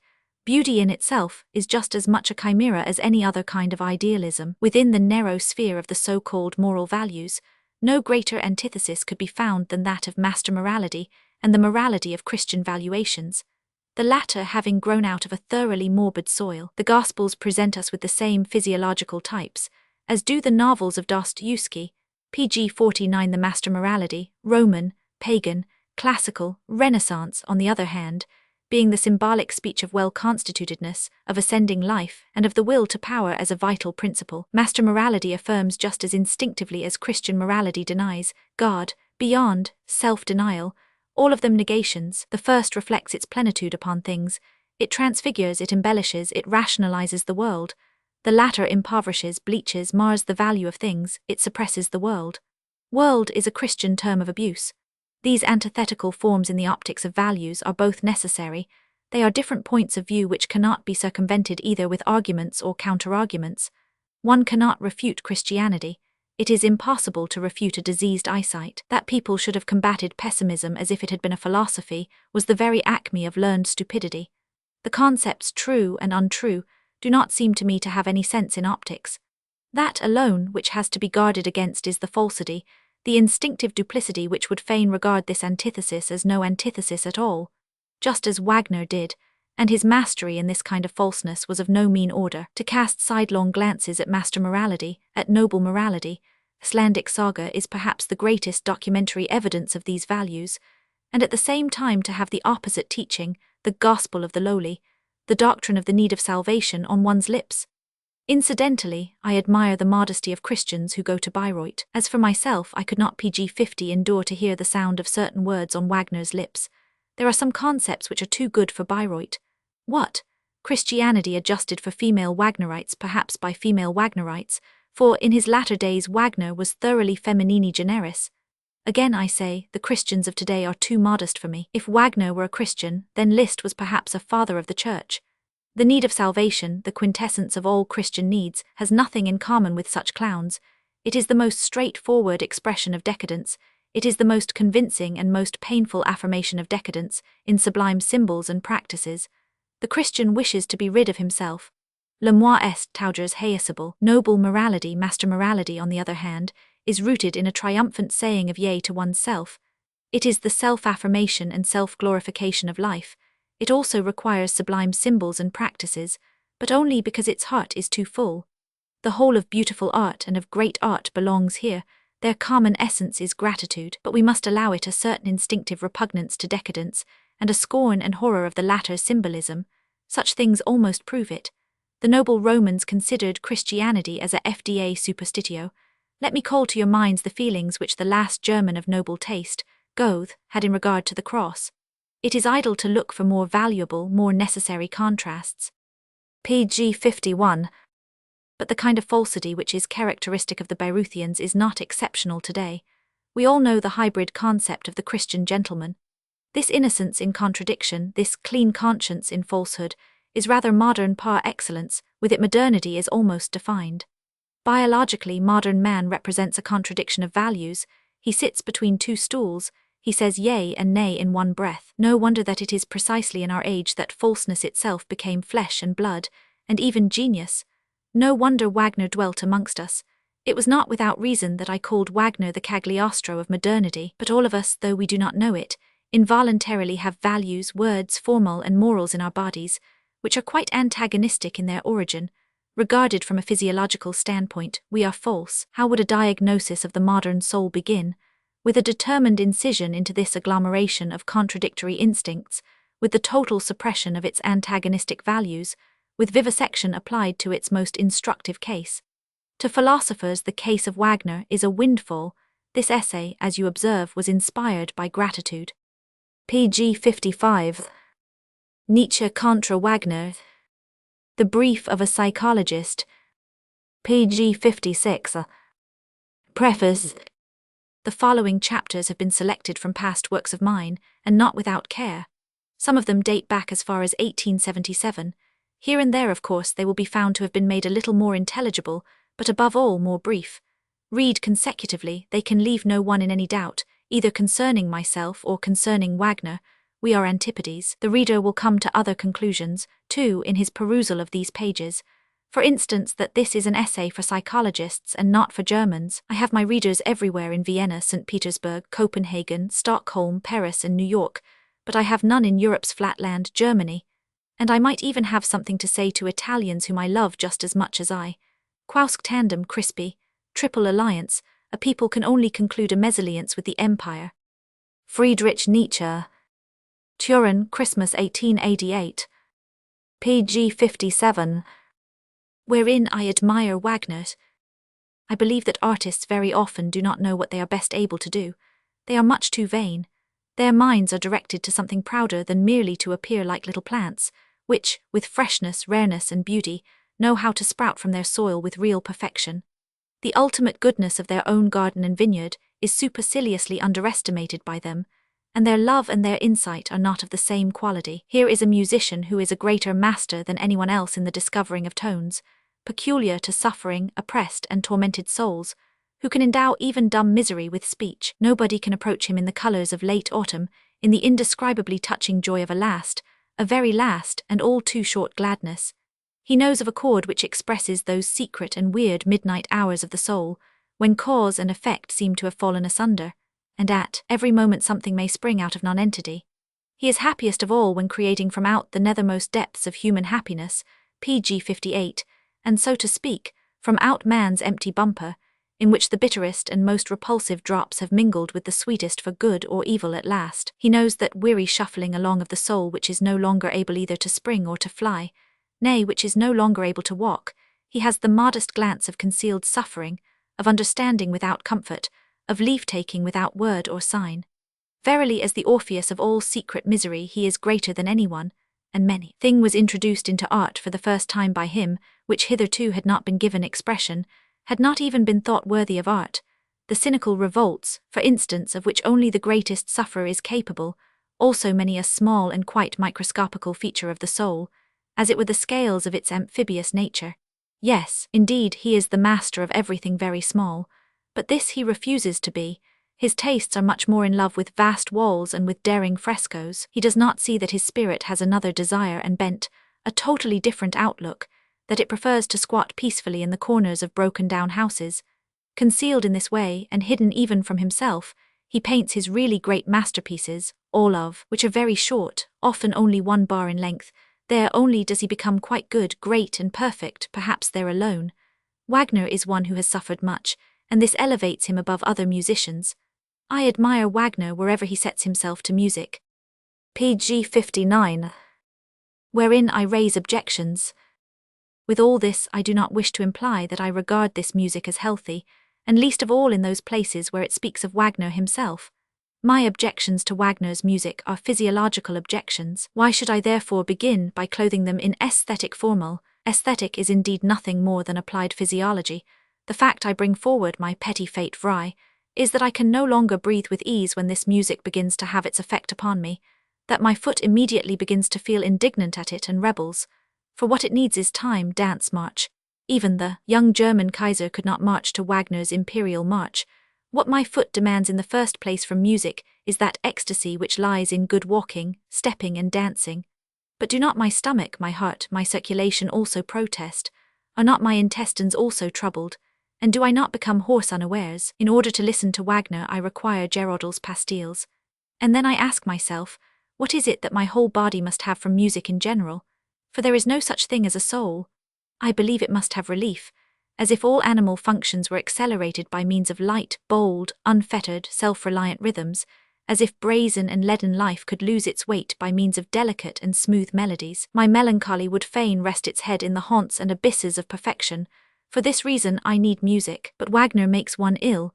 What do I care about the theatre? What do I care pg 60 about the spasms of its moral ecstasies in which the mob, and who is not the mob today, rejoices? What do I care about the whole pantomimic hocus-pocus of the actor? You are beginning to see that I am essentially anti-theatrical at heart. For the stage, this mob art par excellence, my soul has that deepest scorn felt by every artist today. With a stage success a man sinks to such an extent in my esteem as to drop out of sight. Failure in this quarter makes me prick my ears, makes me begin to pay attention. But this was not so with Wagner. Next to the Wagner who created the most unique music that has ever existed there was the Wagner who was essentially a man of the stage, an actor, the most enthusiastic mimomaniac that has perhaps existed on earth, even as a musician. And let it be said en passant that if Wagner's theory was drama is the object, music is only a means. His practice was from beginning to end, the attitude is the end. Drama and even music can never be anything else than means. Music as the manner of accentuating, of strengthening and deepening dramatic poses, and all things which please the senses of the actor, and Wagnerian drama only an opportunity for a host of interesting attitudes. Alongside of all other instincts, he had the dictatorial instinct of a great actor in everything, and as I have already said, as a musician also. On one occasion, and not without trouble, I made this clear to a Wagnerite per sang, clearness and a Wagnerite. I won't say another word. There were reasons for adding, for heaven's sake be a little more true unto yourself. We are not in pg 61 Bayreuth now. In Bayreuth people are only upright in the mass, the individual lies, he even lies to himself. One leaves oneself at home when one goes to Bayreuth. One gives up all right to one's own tongue and choice, to one's own taste and even to one's own courage. One knows these things no longer as one is wont to have them, and practice them before God and the world, and between one's own four walls. In the theatre no one brings the finest senses of his art with him, and least of all the artist who works for the theatre. For here loneliness is lacking, everything perfect does not suffer a witness. In the theatre one becomes mob, herd, woman, Pharisee, electing cattle, patron, idiot, Wagnerite.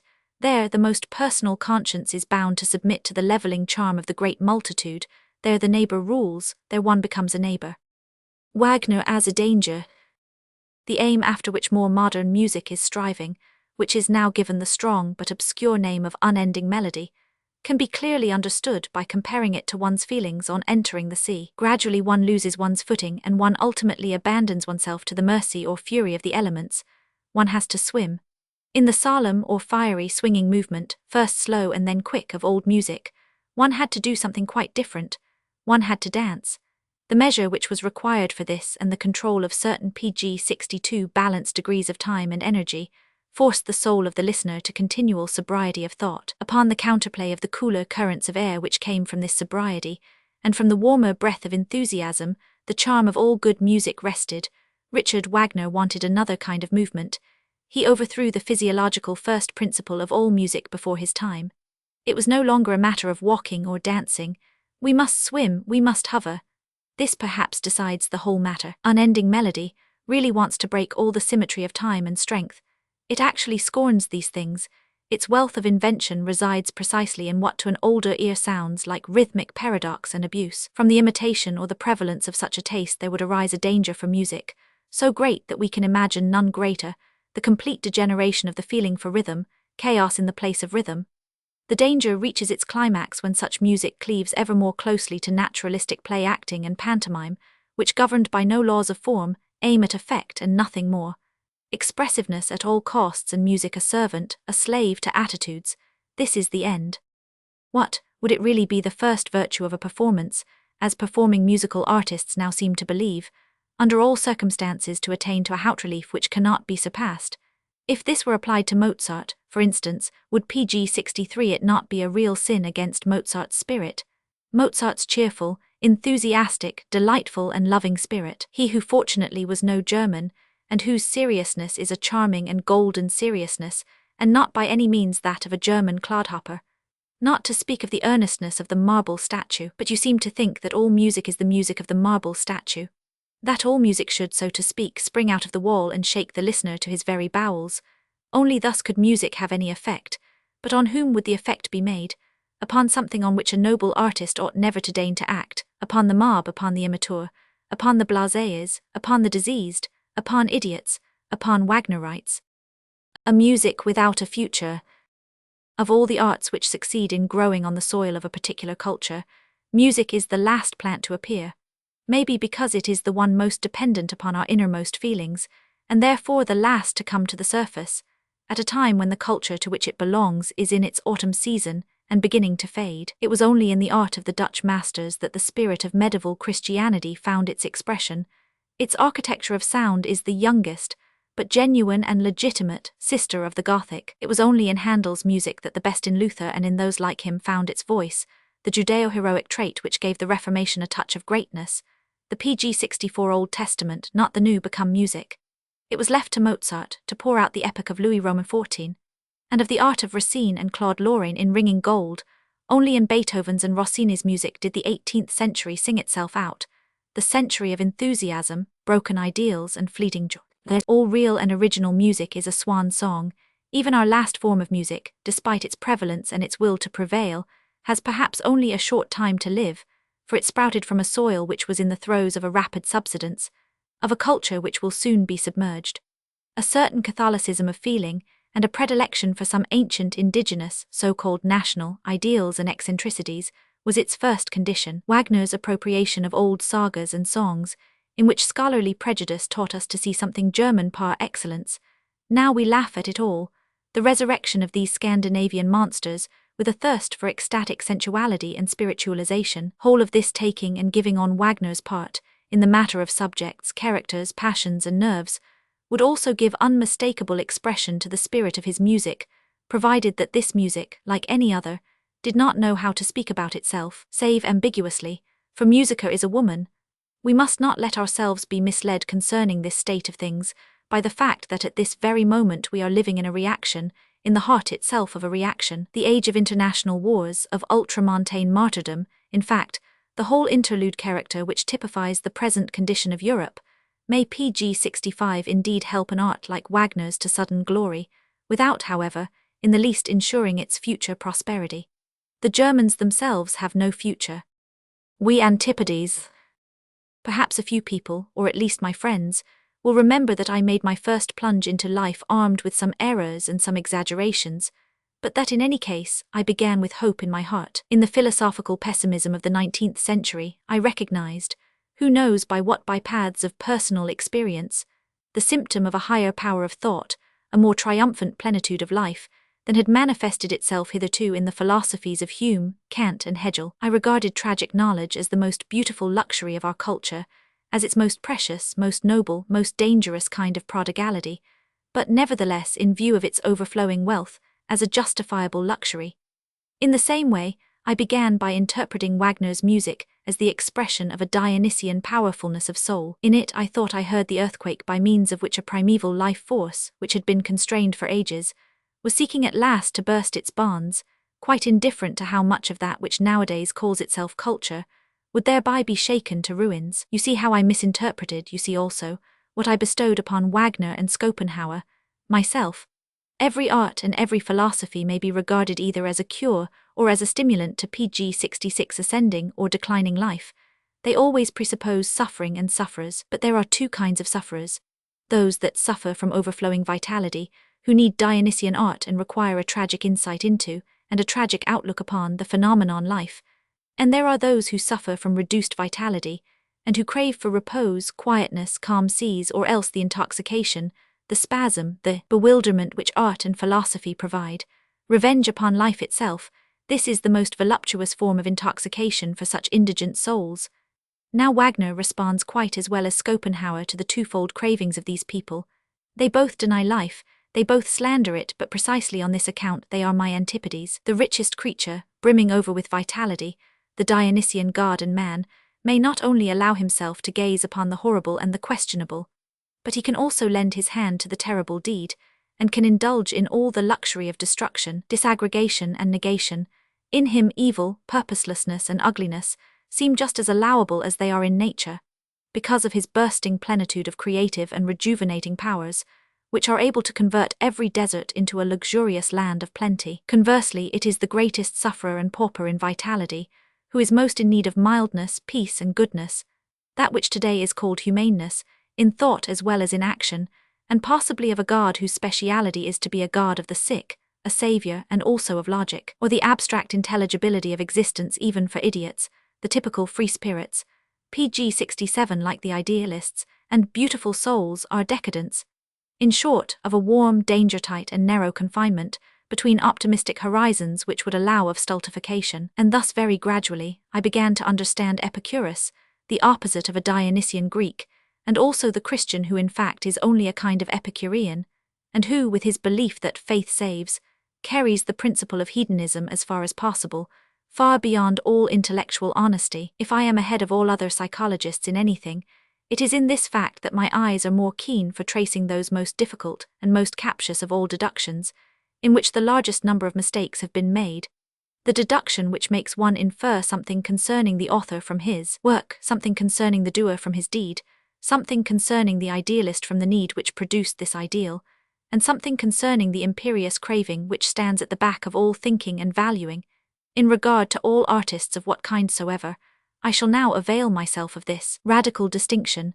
Does the creative power in this case arise from a loathing of life, or from an excessive plenitude of life? In Goethe, for instance, an overflow of vitality was creative. In Flaubert, hate. Flaubert, a new edition of Pascal, but as an artist with this instinctive belief at heart. Flaubert est taugers haïssable, Elham en est rien, lover est tout. He tortured himself when he wrote, just as Pascal tortured himself when he thought. The feelings of both were inclined to be non-egoistic. Disinterestedness, principle PG 68 of decadence, the will to nonentity in art as well as in morality. Where Wagner is at home. Even at the present day, France is still the refuge of the most intellectual and refined culture in Europe. It remains the high school of taste. But one must know where to find this France of taste. The North German Gazette, for instance, or whoever expresses his sentiments in that paper, thinks that the French are barbarians.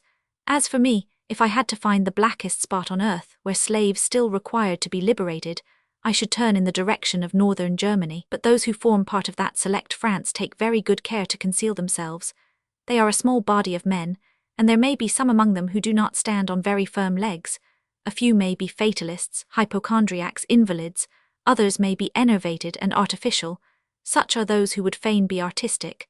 But all the loftiness and delicacy which still remains to this world is in their possession. In this France of intellect, which is also the France of pessimism, Schopenhauer is already much more at home than he ever was in Germany. His principal work has already been translated twice, and the second time so excellently that now I prefer to read Schopenhauer in French. He was an accident among Germans, just as I am. The Germans have no fingers wherewith to grasp us. They haven't any fingers at all, but only claws.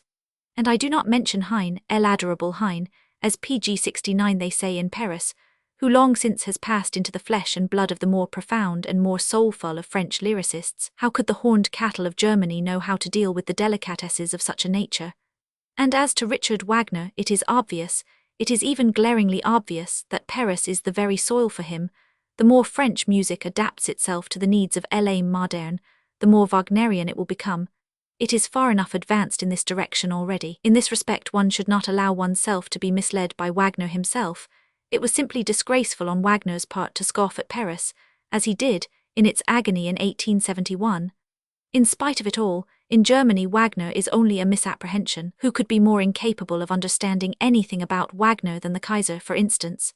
To everybody familiar with the movement of European culture, this fact, however, is certain, that French Romanticism and Richard Wagner are most intimately related, all dominated by literature, up to their very eyes and ears, the first European artists with a universal literary culture, most of them writers, poets, mediators and minglers of the senses and the arts, all fanatics in expression, great discoverers in the realm of the sublime as also of the ugly and the gruesome, and still greater discoverers in passion, in working for effect in the art of dressing their windows, all possessing talent far above their genius, virtuosos to their backbone, knowing of secret passages to all that seduces, lures, constrains or overthrows, born enemies of logic and of straight lines, thirsting after the exotic, the PG-70 strange and the monstrous, and all opiates for the senses and the understanding. On the whole, a daring daredevil, magnificently violent, soaring and high-springing crew of artists who first had to teach their own century. It is the century of the mob, what the concept artist meant. But they were ill. Wagner as the apostle of chastity. Is this the German way? Comes this low bleating forth from German hearts? Should Teutons, sin-repenting, lash themselves, or spread their palms with priestly unctuousness, exalt their feelings with the censer's fumes, and cower and quake and bend the trembling knee, and with a sickly sweetness plead a prayer, then ogle nuns and ring the Ave bell, and thus with morbid fervour outdo heaven? Is this the German way? Beware, yet are you free, yet your own lords. What yonder lures is Rome, Rome's faith sung without words. There is no necessary contrast between sensuality and chastity. Every good marriage, every genuine love affair is above this contrast. But in those cases where the contrast exists, it is very far from being necessarily a tragic one. This at least ought to hold good of all well-constituted and good-spirited PG-71 mortals, who are not in the least inclined to reckon their unstable equilibrium between angel and petite bête. Without further ado, among the objections to existence, the more refined and more intelligent, like Hafiz and Goethe, even regarded it as an additional attraction. It is precisely contradictions of this kind which lure us to life. On the other hand, it must be obvious that when Circe's unfortunate animals are induced to worship chastity, all they see and worship therein is their opposite. Oh, and with what tragic groaning and fervour may well be imagined, that same painful and thoroughly superfluous opposition which, towards the end of his life, Richard Wagner undoubtedly wished to set to music and to put on the stage, and to what purpose? We may reasonably ask. And yet this other question can certainly not be circumvented. What business had he actually with that manly, alas, so unmanly, bucolic simplicity, that poor devil and son of nature, Parsifal, whom he ultimately makes a Catholic by such insidious means? What? Was Wagner in earnest with Parsifal? For that he was laughed at I cannot deny, any more than Gottfried Keller can. We should like to believe that Parsifal was meant as a piece of idle gaiety, as the closing act and satiric drama, with which Wagner the tragedian wished to take leave of us, of himself, and above all of tragedy, in a way which befitted him and his dignity, that is to say, with an extravagant, lofty, and most malicious parody of tragedy itself, of all pg 72 the past and terrible earnestness and sorrow of this world, of the most ridiculous form of the unnaturalness of the ascetic ideal, at last overcome. For Parsifal is the subject par excellence for a comic opera, is Wagner's Parsifal, his secret laugh of superiority at himself, the triumph of his last and most exalted state of artistic freedom, of artistic transcendence. Is it Wagner able to laugh at himself? Once again we only wish it were so, for what could Parsifal be if he were meant seriously? Is it necessary in his case to say, as I have heard people say, that Parsifal is the product of the mad hatred of knowledge, intellect, and sensuality? A curse upon the senses and the mind in one breath and in one fit of hatred, an act of apostasy, and a return to Christianly sick and obscurantist ideals. And finally even a denial of self, a deletion of self, on the part of an artist who theretofore had worked with all the power of his will in favor of the opposite cause, the spiritualization and sensualization of his art, and not only of his art but also of his life. Let us remember how enthusiastically Wagner at one time walked in the footsteps of the philosopher Feuerbach. Feuerbach's words, healthy sensuality, struck Wagner in the 30s and 40s very much as they struck many other Germans. They called themselves the Young Germans. That is to say, as words of salvation. Did he ultimately change his mind on this point? It would seem that he had at least had the desire of changing his doctrine towards the end, had the hatred of life become dominant in him as in Flaubert. For Parsifal, pg 73 is a work of rancor, of revenge, of the most secret concoction of poisons with which to make an end of the first conditions of life. It is a bad work. The preaching of chastity remains an incitement to unnaturalness. I despise anybody who does not regard Parsifal as an outrage upon morality. How I got rid of Wagner. Already in the summer of 1876, when the first festival at Bayreuth was at its height, I took leave of Wagner in my soul. I cannot endure anything double-faced. Since Wagner had returned to Germany, he had condescended step by step to everything that I despise, even to anti-Semitism. As a matter of fact, it was then high time to bid him farewell. But the proof of this came only too soon. Richard Wagner, ostensibly the most triumphant creature alive, as a matter of fact, though a cranky and desperate decadent, suddenly fell helpless and broken on his knees before the Christian cross. Was there no German at that time who had the eyes to see, and the sympathy in his soul to feel, the ghastly nature of this spectacle? Was I the only one who suffered from it? Enough, the unexpected event, like a flash of lightning, made me see only too clearly what kind of a place it was that I had just left, and it also made me shudder as a man shudders who unawares has just escaped a great danger. As I continued my journey alone, I trembled. Not long after this pg 74 was ill, more than ill, I was tired. Tired of the continual disappointments over everything which remained for us modern men to be enthusiastic about, of the energy, industry, hope, youth and love that are squandered everywhere. Tired out of loathing for the whole world of idealistic lying and conscience softening, which once again in the case of Wagner had scored a victory over a man who was of the bravest, and last but not least, tired by the sadness of a ruthless suspicion, that I was now condemned to be ever more and more suspicious, ever more and more contemptuous, ever more and more deeply alone than I had been theretofore. For I had no one save Richard Wagner. I was always condemned to the society of Germans. Henceforward alone and cruelly distrustful of myself, I then took up sides, not without anger, against myself, and for all that which hurt me and fell hard upon me. And thus I found the road to that courageous pessimism which is the opposite of all idealistic falsehood, and which, as it seems to me, is also the road to me, to my mission, that hidden and dominating thing, for which for long ages we have had no name, until ultimately it comes forth as our mission. This tyrant in us wreaks a terrible revenge upon us for every attempt we make either to evade him or to escape him, for every one of our experiments in the way of befriending people to whom we do not belong, for every active occupation, however estimable, which may make us diverge from our principal object. PG, and even for every virtue which would fain protect us from the rigor of our most intimate sense of responsibility. Illness is always the answer, whenever we venture to doubt our right to our mission, whenever we begin to make things too easy for ourselves. Curious and terrible at the same time, it is for our relaxation that we have to pay most dearly, and should we wish after all to return to health, we then have no choice. We are compelled to burden ourselves more heavily than we had been burdened before. The psychologist speaks. The oftener a psychologist, a born and unavoidable psychologist and soul diviner, turns his attention to the more select cases and individuals, the greater becomes his danger of being suffocated by sympathy. He needs greater hardness and cheerfulness than any other man. For the corruption, the ruination of higher men, is in fact the rule.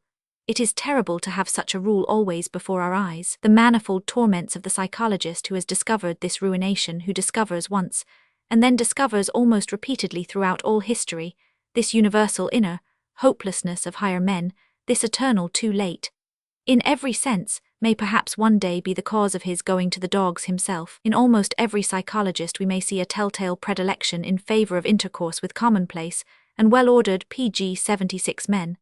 And this betrays how constantly he requires healing, that he needs a sort of flight and forgetfulness, away from what his insight and incisiveness, from what his business, has laid upon his conscience. A horror of his memory is typical of him. He is easily silenced by the judgment of others. He hears with unmoved countenance how people honor, admire, love, and glorify, where he has opened his eyes and seen, or he even conceals his silence by expressly agreeing with some obvious opinion. Perhaps the paradox of his situation becomes so dreadful that, precisely where he has learnt great sympathy, together with great contempt, the educated have on their part learnt great reverence, and who knows but in all great instances, just this alone happened, that the multitude worshipped a god, and that the god was only a poor sacrificial animal. Success has always been the greatest liar, and the work itself, the deed, is a success too. The great statesman, the conqueror, the discoverer are disguised in their creations until they can no longer be recognized. The work of the artist, of the philosopher, only invents him who has created it, who is reputed to have created it. The great men, as they are reverenced, are poor little fictions composed afterwards. In the world of historical values, counterfeit coinage prevails.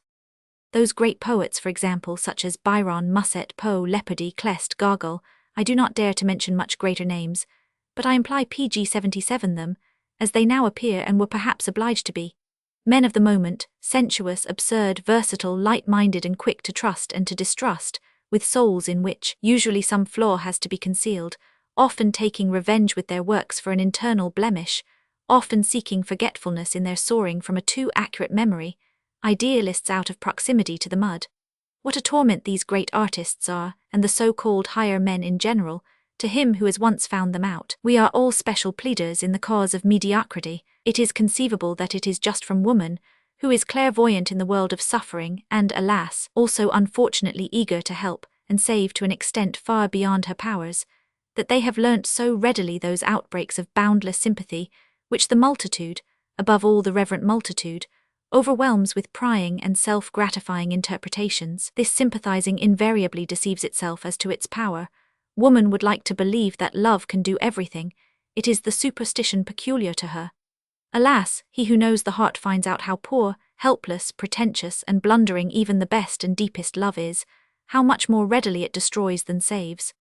The intellectual loathing and haughtiness of every man who has suffered deeply, the extent to which a man can suffer, almost determines the order of rank, the chilling uncertainty with which he is thoroughly imbued and coloured, that by PG-78 virtue of his suffering he knows more than the shrewdest and wisest can ever know, that he has been familiar with, and at home in many distant terrible worlds of which you know nothing.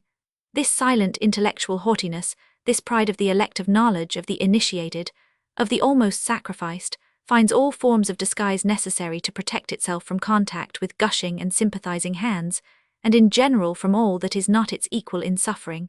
Profound suffering makes noble, it separates. One of the most refined forms of disguise is epicurism, along with a certain ostentatious boldness of taste which takes suffering lightly, and puts itself on the defensive against all that is sorrowful and profound. There are cheerful men who make use of good spirits, because they are misunderstood on account of them. They wish to be misunderstood. There are scientific minds who make use of science because it gives a cheerful appearance, and because love of science leads people to conclude that a person is shallow, they wish to mislead to a false conclusion. There are free insolent spirits which would fain conceal and deny that they are at bottom broken, incurable hearts.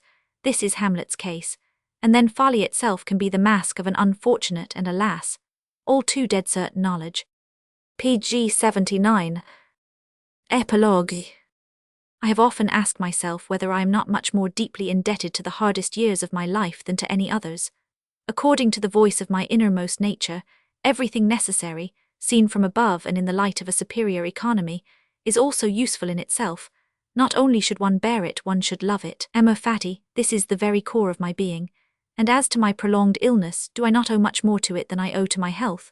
To it I owe a higher kind of health, a sort of health which grows stronger under everything that does not actually kill it. To it I owe even my philosophy. Only great suffering is the ultimate emancipator of spirit, for it teaches one that vast suspiciousness which makes an X out of every U, a genuine and proper X, i.e., the antepenultimate letter. Only great suffering, that great suffering under which we seem to be over a fire of greenwood, the suffering that takes its time, forces us philosophers to descend into our nethermost depths, and to let go of all trustfulness, all good nature, all whittling down, all mildness, all mediocrity, on which things we had formerly staked our humanity. I doubt whether such suffering improves a man, but I know that it makes him deeper. Supposing we learn to set our pride, our scorn, our strength of will against it, and thus resemble the Indian Pgad who, however cruelly he may be tortured, considers himself revenged on his tormentor by the bitterness of his own tongue. Supposing we withdraw from pain into nonentity, into the deaf, dumb, and rigid sphere of self-surrender, self-forgetfulness, self-effacement. One is another person when one leaves these protracted and dangerous exercises in the art of self-mastery. One has one note of interrogation the more, and above all one has the will henceforward to ask more, deeper, sterner, harder, more wicked and more silent questions than anyone has ever asked on earth before. Trust in life has vanished, life itself has become a problem. But let no one think that one has therefore become a spirit of gloom or a blind owl. Even love of life is still possible, but it is a different kind of love. It is the love for a woman whom we doubt. The rarest of all things is this, to have after all another taste, a second taste, out of such abysses, out of the abyss of great suspicion as well. A man returns as though born again, he has a new skin, he is more susceptible, more full of wickedness. He has a finer taste for joyfulness, he has a more sensitive tongue for all good things, his senses are more cheerful. He has acquired a second, more dangerous, innocence in gladness, he is more childish too, and 100 times more cunning than ever he had been before.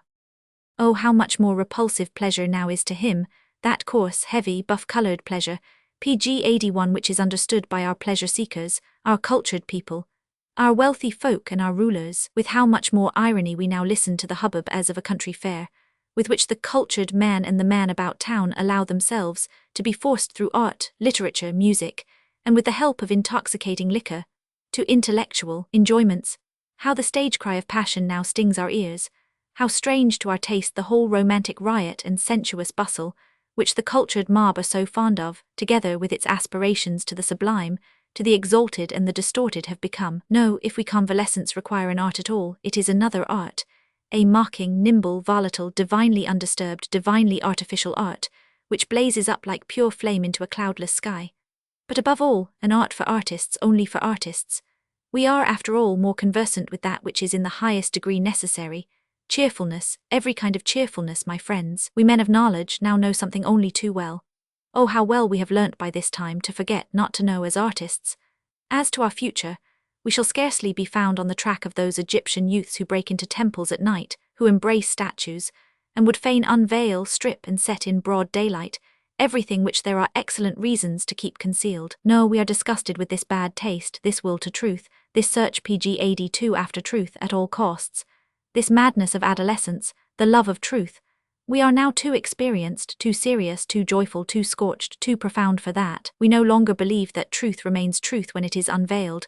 We have lived enough to understand this. Today it seems to us good form not to strip everything naked, not to be present at all things, not to desire to know all. Tout comprender, say tout mépriser. Is it true, a little girl once asked her mother, that the beloved father is everywhere? I think it quite improper, a hint to philosophers. The shame with which nature has concealed herself behind riddles and enigmas should be held in higher esteem. Perhaps truth is a woman who has reasons for not revealing her reasons. Perhaps her name, to use a Greek word, is Bobo. Oh, these Greeks, they understood the art of living. For this it is needful to halt bravely at the surface, at the fold, at the skin, to worship appearance, and to believe in forms, tones, words, and the whole Olympus of appearance. These Greeks were superficial, from profundity, and are we not returning to precisely the same thing, we daredevils of intellect who have scaled the highest and most dangerous pinnacles of present thought, in order to look around us from that height, in order to look down from that height? Are we not precisely in this respect Greeks, worshippers of form, of tones, of words, precisely on that account artists? pg 85. Selected aphorisms from Nietzsche's retrospect of his years of friendship with Wagner. Summer 1878. My blunder was this: I travelled to Bayreuth with an ideal in my breast, and was thus doomed to experience the bitterest disappointment. The preponderance of ugliness, grotesqueness, and strong pepper thoroughly repelled me. I utterly disagree with those who were dissatisfied with the decorations, the scenery, and the mechanical contrivances at Bayreuth.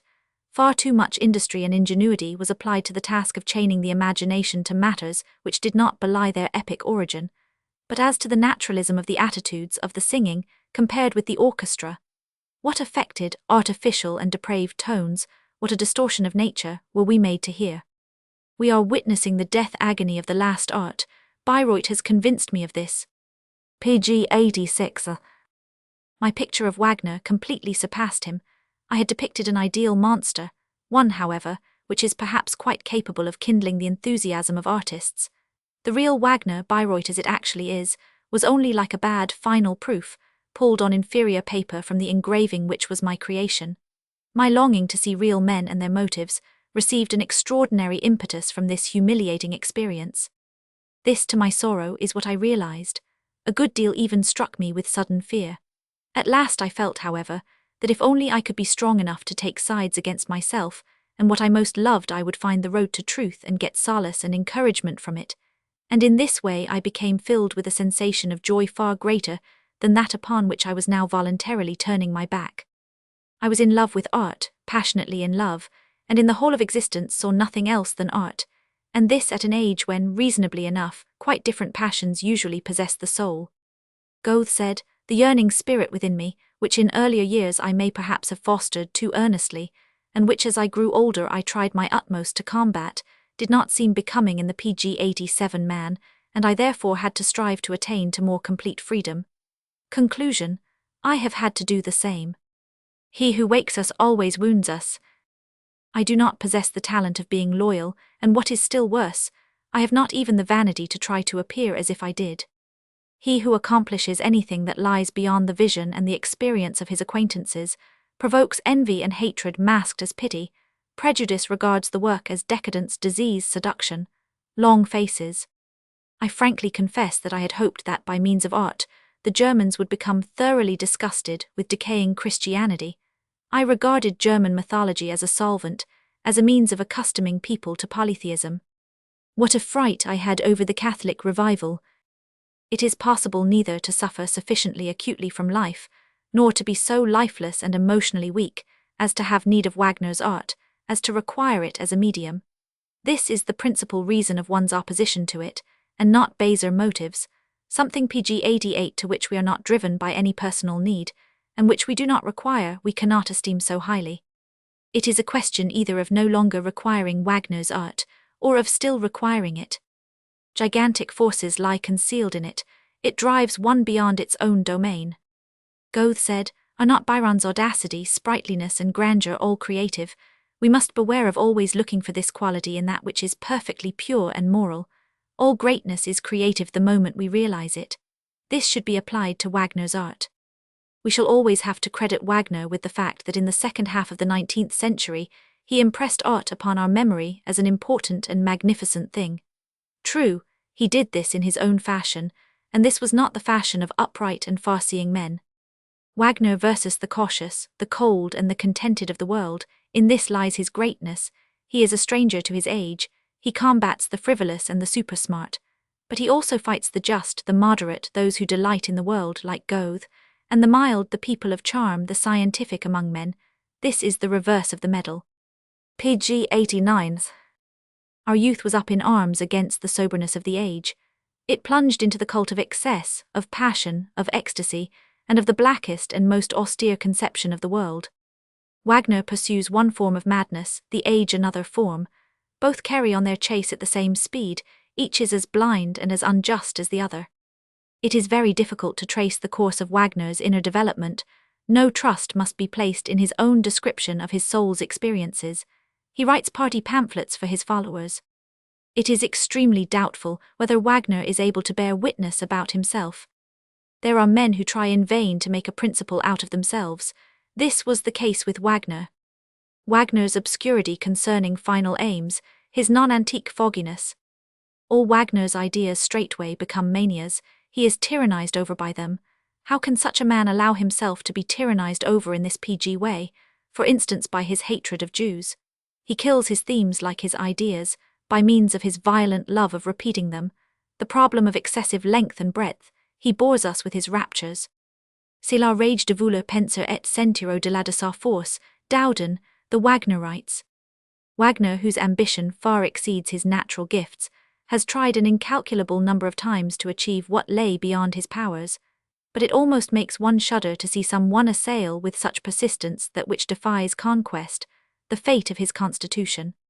He is always thinking of the most extreme expression, in every word, but in the end superlatives begin to pall.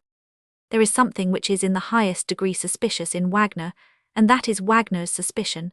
It is such a strong trait in him that on 2 occasions I doubted whether he were a musician at all. The proposition, in the face of perfection there is no salvation save love, 16 is thoroughly PG 91 Wagnerian, profound jealousy of everything great from which he can draw fresh ideas, hatred of all that which he cannot approach, the Renaissance, French and Greek art in style. Wagner is jealous of all periods that have shown restraint. He despises beauty and grace, and finds only his own virtues in the Germans, and even attributes all his failings to them.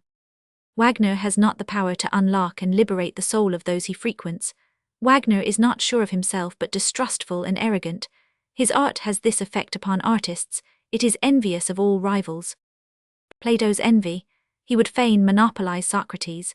He saturates the latter with himself, pretends to adorn him, and tries to separate all Socratists from him in order himself to appear as the only true apostle.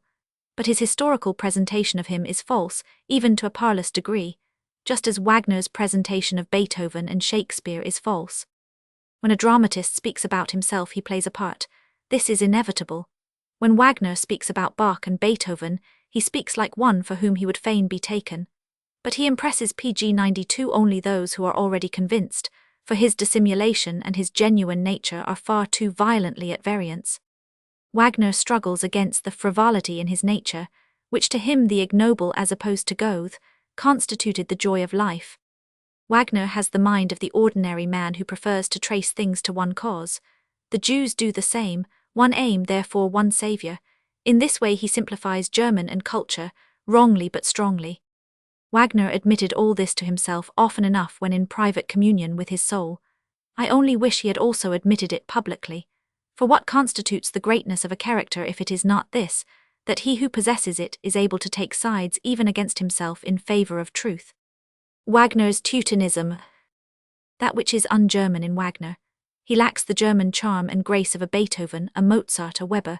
He also lacks the flowing, cheerful fire, allegro con brio of Beethoven and Weber. He cannot be free and easy without being grotesque. He lacks modesty, indulges in PG 93 big drums, and always tends to surcharge his effect. He is not the good official that Bach was, neither has he that Goethean calm in regard to his rivals. Wagner always reaches the high-water mark of his vanity when he speaks of the German nature. Incidentally, it is also the height of his imprudence. For, if Frederick the Great's justice, Goethe's nobility and freedom from envy, Beethoven's sublime resignation, Bach's delicately transfigured spiritual life, if steady work performed without any thought of glory and success, and without envy, constitute the true German qualities, would it not seem as if Wagner almost wished to prove he is no German?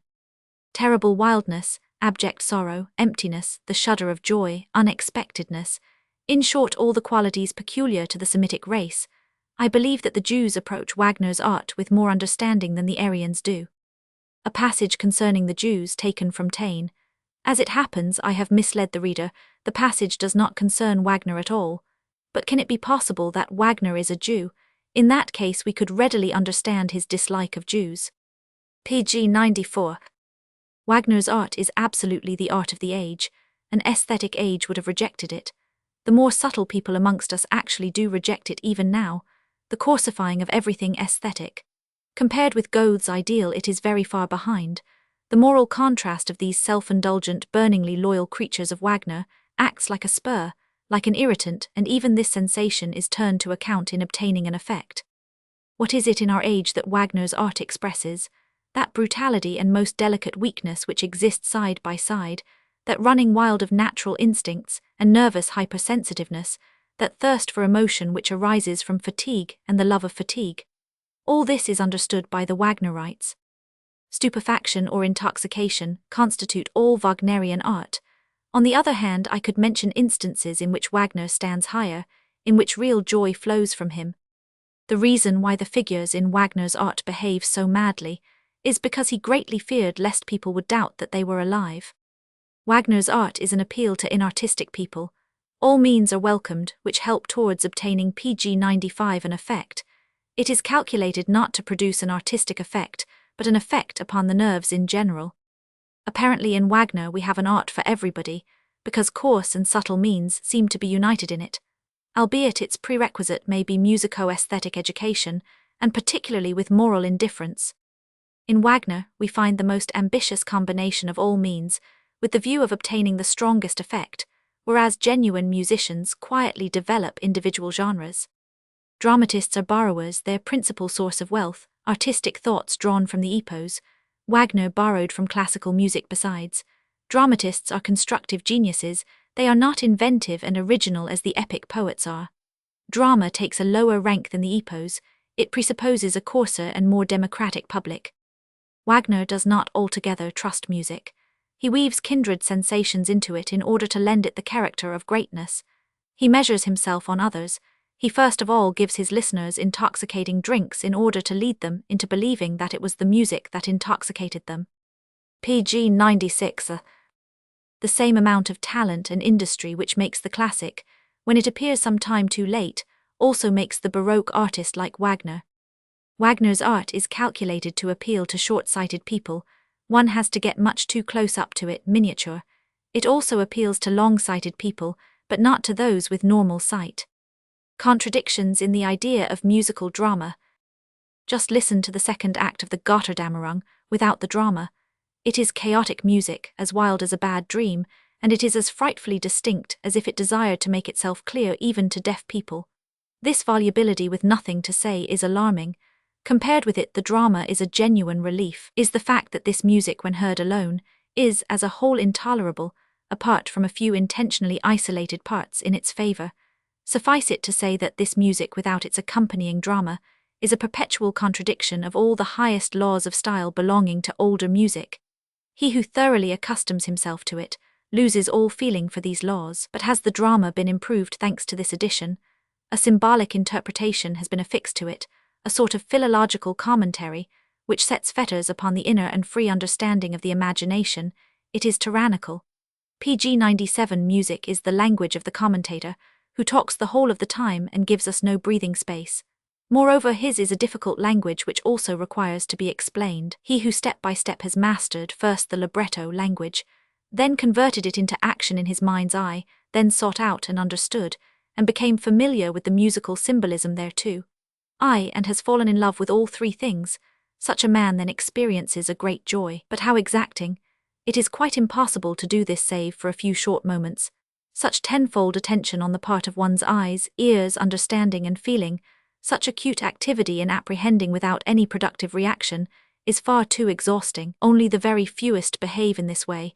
How is it then that so many are affected? Because most people are only intermittingly attentive, and are inattentive for sometimes whole passages at a stretch, because they bestow their undivided attention now upon the music, later upon the drama, and anon upon the scenery. That is to say, they take the work to pieces. But in this way the kind of work we are discussing is condemned. Not the drama, but a moment of it is the result, an arbitrary selection. The creator of a new genre should consider this. The arts should not always be dished up together, but we should imitate the moderation of the ancients which is truer to human nature. Wagner reminds one of lava, which blocks its own course by congealing, and suddenly finds PG 98 itself checked by dams which it has itself built. There is no allegro con fuoco for him.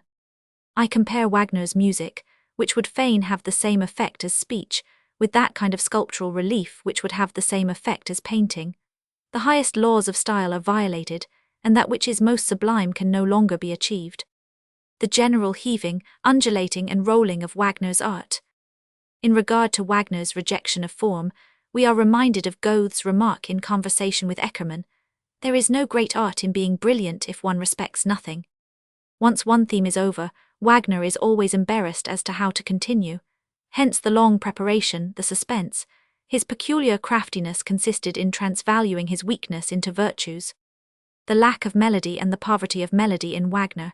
Melody is a whole consisting of many beautiful proportions. It is the reflection of a well-ordered soul. He strives after melody, but if he finds one, he almost suffocates it in his embrace. Pg 99. The natural nobility of a Bach and a Beethoven, the beautiful soul even of a Mendelssohn, are wanting in Wagner. He is 1 degree lower. Wagner imitates himself again and again, mannerisms. That is why he was the quickest among musicians to be imitated. It is so easy. Mendelssohn, who lacked the power of radically staggering one, incidentally this was the talent of the Jews in the Old Testament, makes up for this by the things which were his own, that is to say, freedom within the law and noble emotions kept within the limits of beauty. Liszt, the first representative of all musicians but no musician, he was the prince, not the statesman, the conglomerate of 100 musicians' souls, but not enough of a personality to cast his own shadow upon them. The most wholesome phenomenon is Brahms, in whose music there is more German blood than in that of Wagner's. With these words I would say something complimentary, but by no means wholly so. Pg 100. In Wagner's writings there is no greatness or peace but presumption. Why? Wagner's style, the habit he acquired from his earliest days of having his say in the most important matters without a sufficient knowledge of them, has rendered him the obscure and incomprehensible writer that he is.